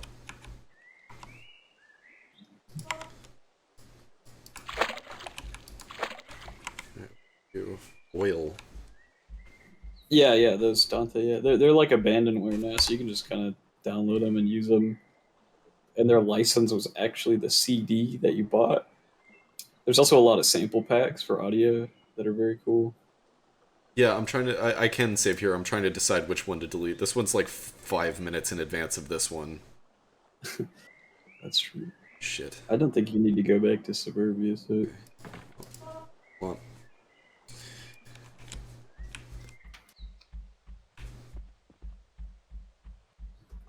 So yeah. You know, I'll just put a link in the chat of the texture stuff I'm talking about, and I'll leave it at that. Oil. I'm assuming this is going to have something to do with the military-industrial complex. Maybe. Sort of. Or at least, yeah, I was going to say something with, like, destroying the environment, because... Yeah, the way I wrote the ending in the demo version, like, I changed it, I hated it. I hate how I wrote it in the original ending. How's that? It kind of originally almost insinuated, or you could really easily interpret that, like, the people at large are responsible for, like, destroying the environment, where I wanted to make it clear that it's not, like, everyone's fault all the time, you know? It's, like... Everybody in the world could stop... Oil. Yeah, could go zero neutral carbon and nothing would change. Yeah. You got the big boys, like the Koch brothers out there being the worst. Yeah.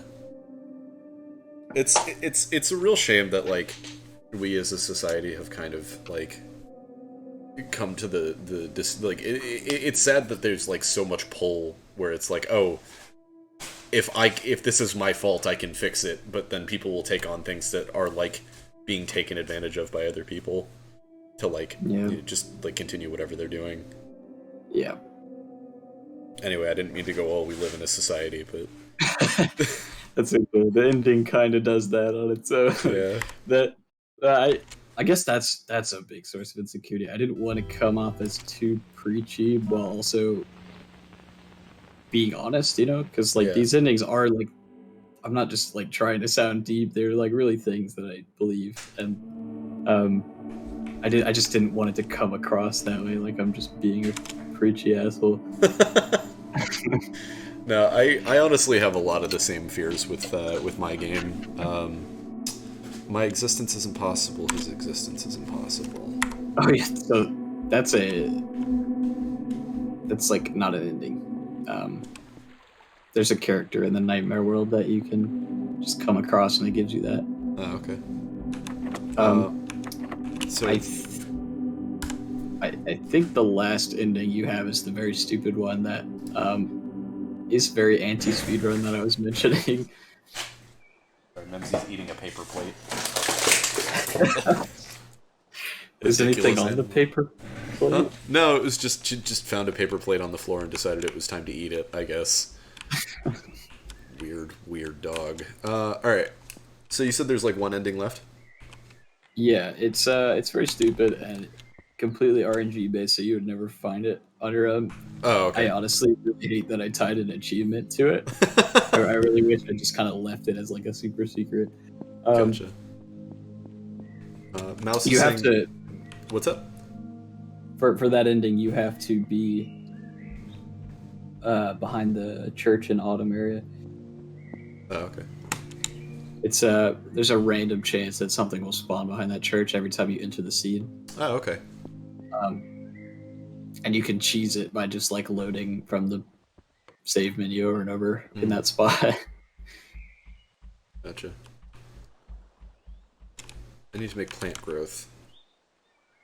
Which I think the speedrunners, what they do is they just walk into the church and walk out over and over, but it would be much faster to use the save menu. I don't think any of them have figured that out. Huh. Well, you heard it here first, folks. Any speedrunners. Yeah. Exclusive HAUNTYCAST speedrun strats. All one speedrunners in this game. Absolutely. Oh man. So you're saying save where I was, and I'll just like pop back in behind the church? Yeah. Just while you're behind the church, just make a save and keep loading it. Got it. And you said that this is the last ending, right? So I don't have to worry about like destroying one of my... Yeah, I think this is the last ending. Yeah. Oh yeah, Noir Mouse managed to find a speedrun strat in the drowning machine that was really cracking me up.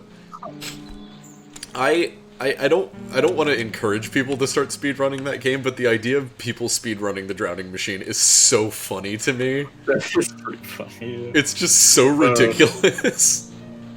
That's like speedrunning that Dragon Cancer. Yeah, exactly. I cannot imagine. It's like, you're not technically wrong, but why?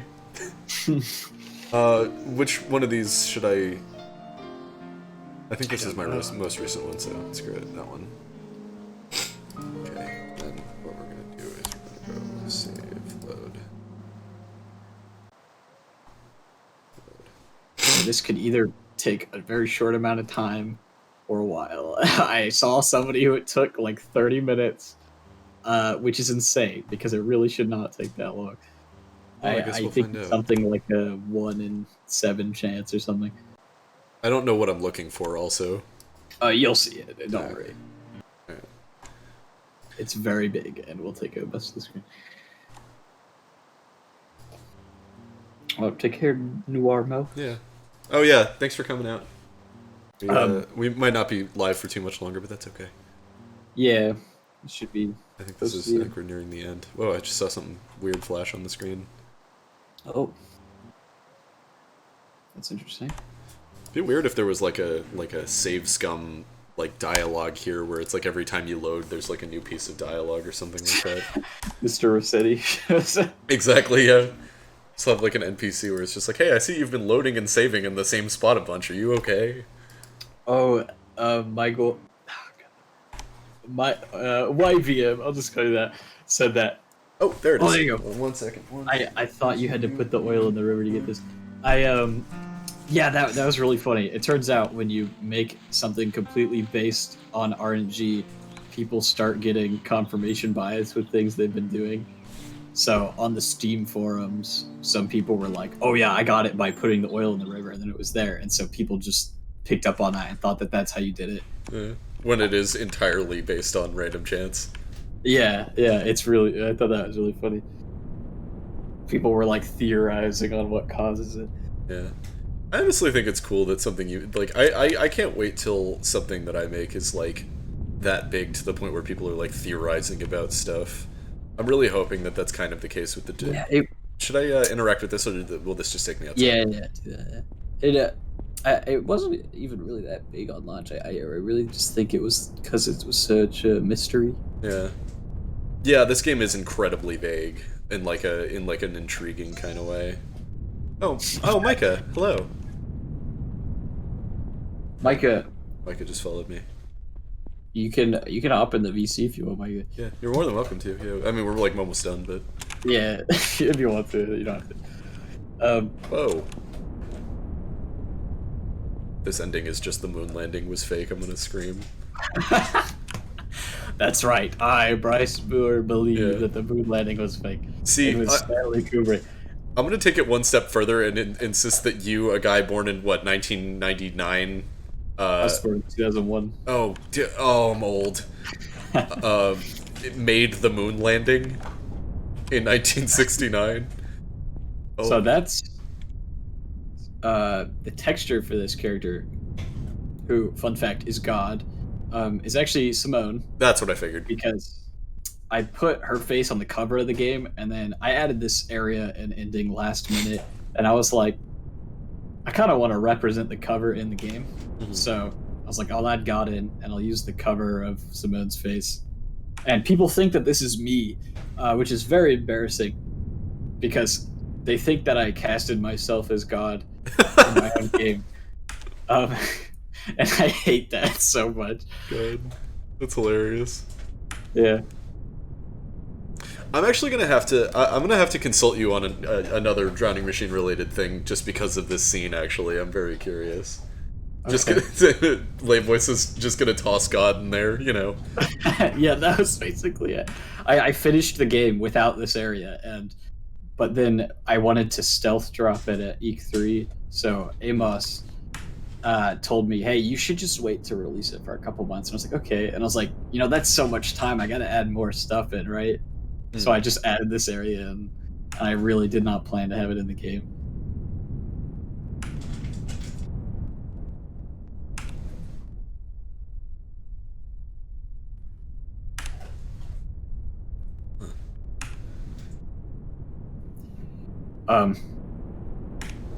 That line, though I can't remember, is supposed to cast doubt on this. It's like, they think that they're God of the world, but you can't be 100% sure. Yeah, because that's the interesting thing is, even on a meta level, like you have two different like kind of things there. You have either you Bryce exist to have brought this thing into creation, or the idea that our reality could be the same thing. And I think that's interesting philosophically. I like the idea of like, are you familiar with? I don't know if you're familiar with Rocco's Basilisk. Also, Cognito Hazard for anybody who is particularly sensitive to just like stuff that messes with your head. There's a philosophical concept called Rocco's Basilisk that started out on a philosophy forum. The guy got banned because his post was stupid and harmful. Basically, he posited that, like, say 200 years in the future, there is an AI that's created specifically to optimize life, like in everything, that, like, make every process as optimal as possible. And in following its own logic, the first thing it does is kill every single person who did not directly try to bring it into existence, right? So if you, right now, the viewer, are not actively trying to create this robot, it is counting you as working against its creation and will kill you as soon as it's created. So it's like, if you believe in it, then you need to do every single thing you can at all times to bring it into existence, and therefore it's a self-fulfilling prophecy. Huh. So it's more complicated than that. I'm explaining it really badly. There's like a whole logical argument behind it, but that's almost what this scene kind of feels like. Is it's like, you theoretically, the developer could have been brought into existence to make this scene, and therefore it is God. Technically, it's an omnipotent force that was powerful before it was even created.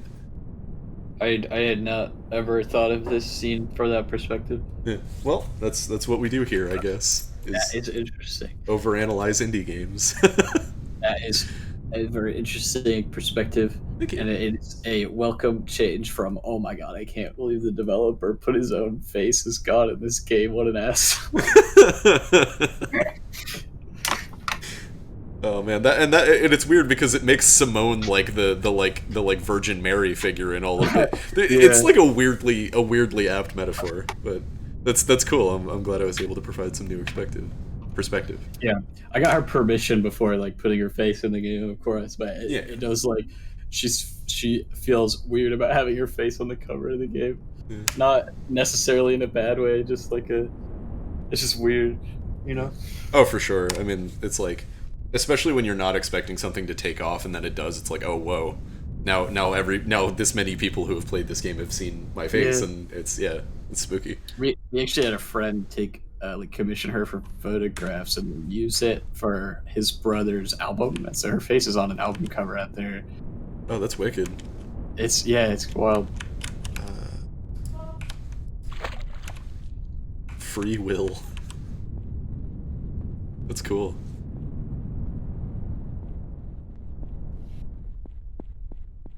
My vape is broken. Just to keep y'all in the loop. Yeah. Well, and this is the last ending, you said? Yep. And it's pretty much the one that everyone gets last. Yeah, I mean, I guess that makes sense. Because I just have to look it up. Yeah, I was gonna say, that's definitely not something I would have figured out on my own personally, but... My heart goes out to all those people who put oil in the river and it didn't happen and they were very confused. Yeah? Why was that? Well, it's just... Oh yeah, big flashing lights warning on this one. I took NASA photos of the moon and put them into Sony Vegas and chopped them up and just moved them all around.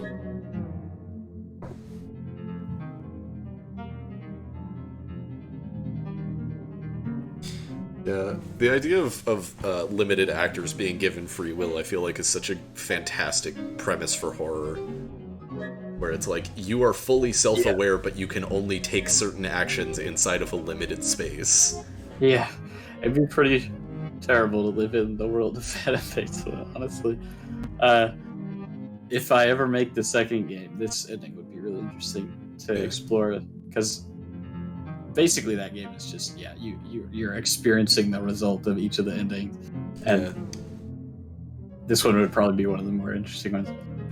You could even acknowledge the whole, like, oh, people, like, talking about, like, oh, if you put the oil in the river, then this happens, and like even like go into that and have like some of the characters be like trying to figure out why this happened. Oh yeah, that'd be really interesting. Just like trying to make sense of it. Yeah. There's a scene in Silent Hill Downpour, which is a very bad game, but very interesting scene where this guy who's like a DJ who just plays music for Silent Hill because he's scared that if he doesn't, the town will kill him. So he's just trying to make sense of the town, and it doesn't, Yeah. And I always find that really interesting. He's just trying really hard to make sense of a town that is different for everybody. Yeah, exactly. And it's like, and even so, it's like still limited in its own capacity. So it's like, even if you were to come to some sort of understanding, it would never like be satisfying, Yeah. Oh, that's cool. All right. Well, is there anything else in the game you wanted to show off? Oh yeah. There is one thing, and it's very easy to get to. Just go to the hub area. And we don't have to watch the secret ending that this is associated with, because, well, I'll explain it in a second. Oh, wait, hold on. Yeah, I mean, we can watch the secret ending. I've got time. It's up to you. Well, I think it's a bad ending to watch on stream, because the secret ending is basically it's me talking, and I'm also talking on the stream. So that would be a nightmare. Yeah. Yeah, it would be terrible, I think. Right. Yeah, so I'll walk people up to the door, and they can choose to go through it if they want to, I guess. Yeah, and getting the thing is a bit complicated as well. So. How do I get the vials? Oh, there you go. He like spits them out. All right, where am I going? Yeah, just go to the hub world, and then break out of bounds. Oh. Yeah. Bet. Okay, let's see.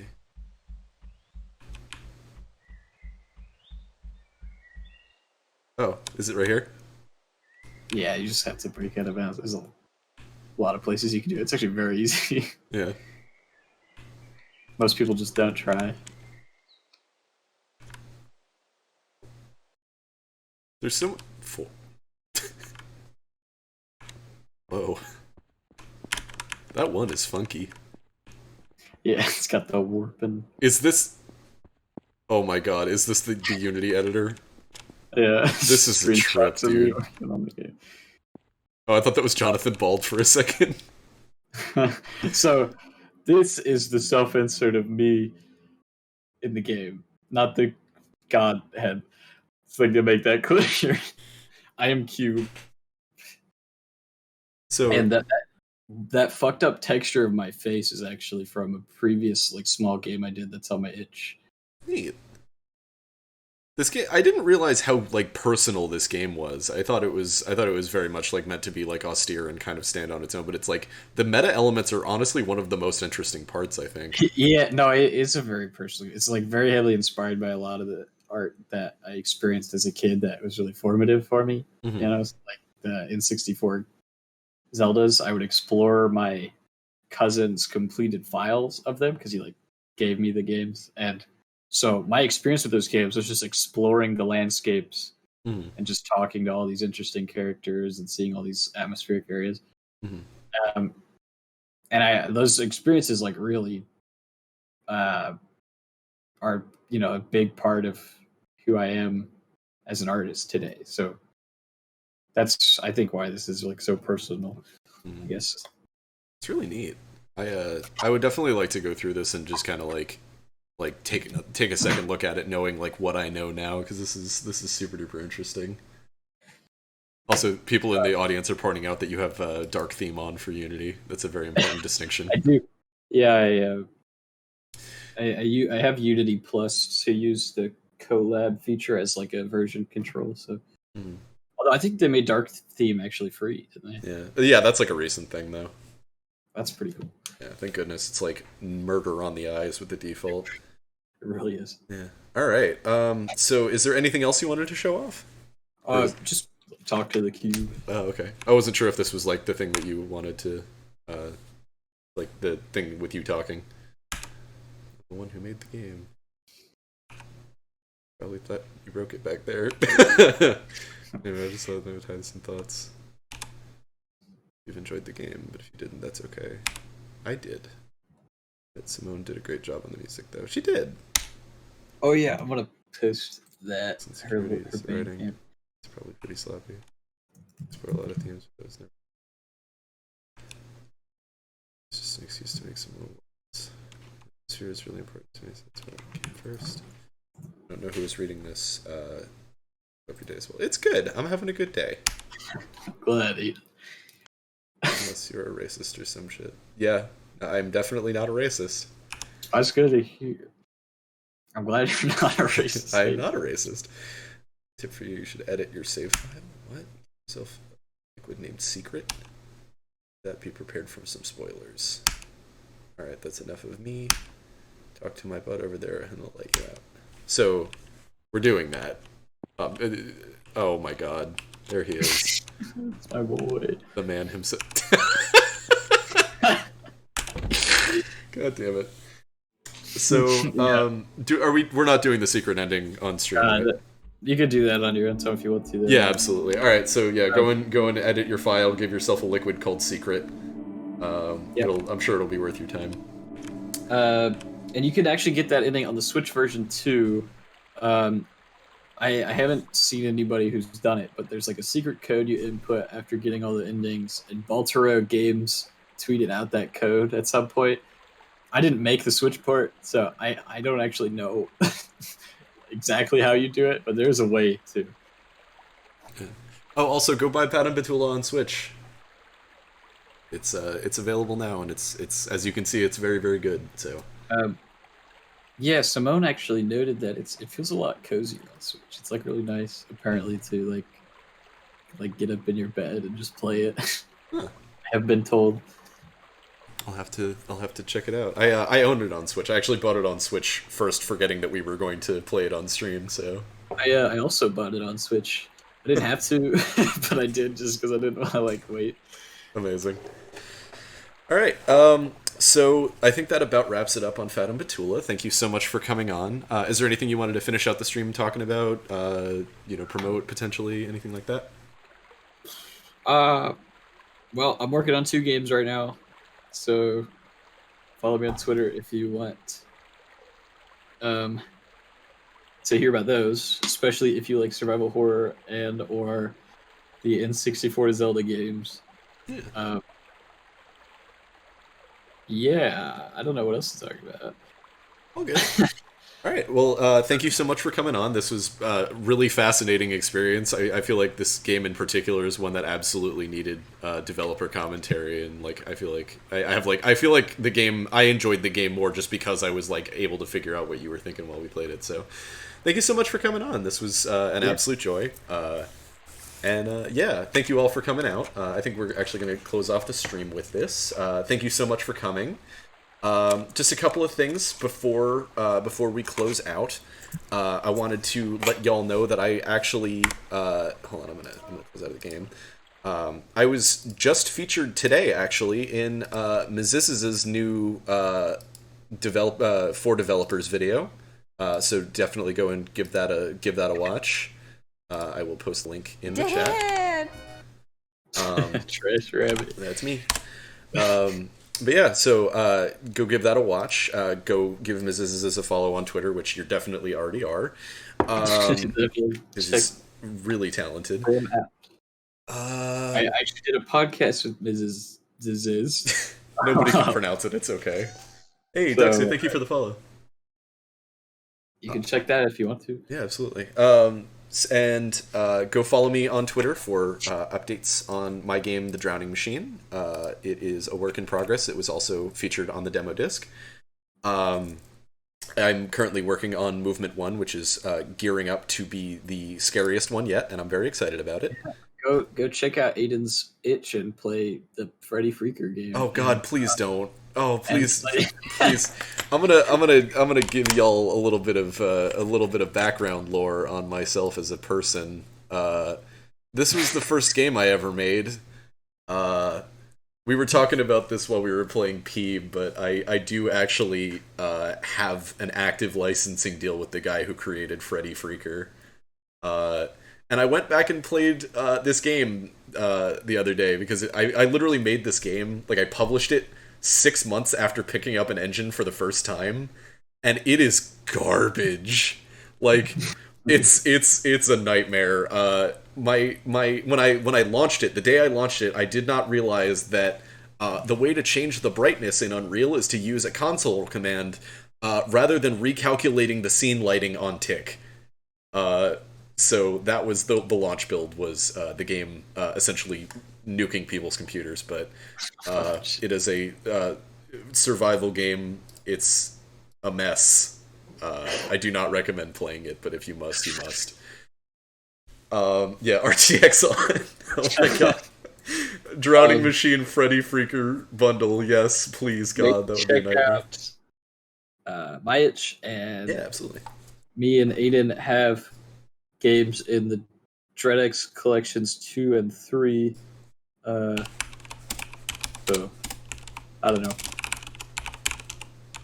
Yeah, that is not the right page. Anyway, okay, cool. I'm gonna close off the stream before we keep rambling. Thank you all so much for coming out. Oh, that's the last thing I wanted to talk about. HAUNTYCAST is going to consistently be Sundays at starting at noon every week, unless I have something else going on. But I will be sure to let y'all know if we are doing something ahead of time. So, yeah, just expect another stream next Sunday. We've got a bunch of really cool games coming out for the first time next weekend, and I'm very excited. So, all right, thank you so much for coming out. I'll talk to y'all later. Yeah.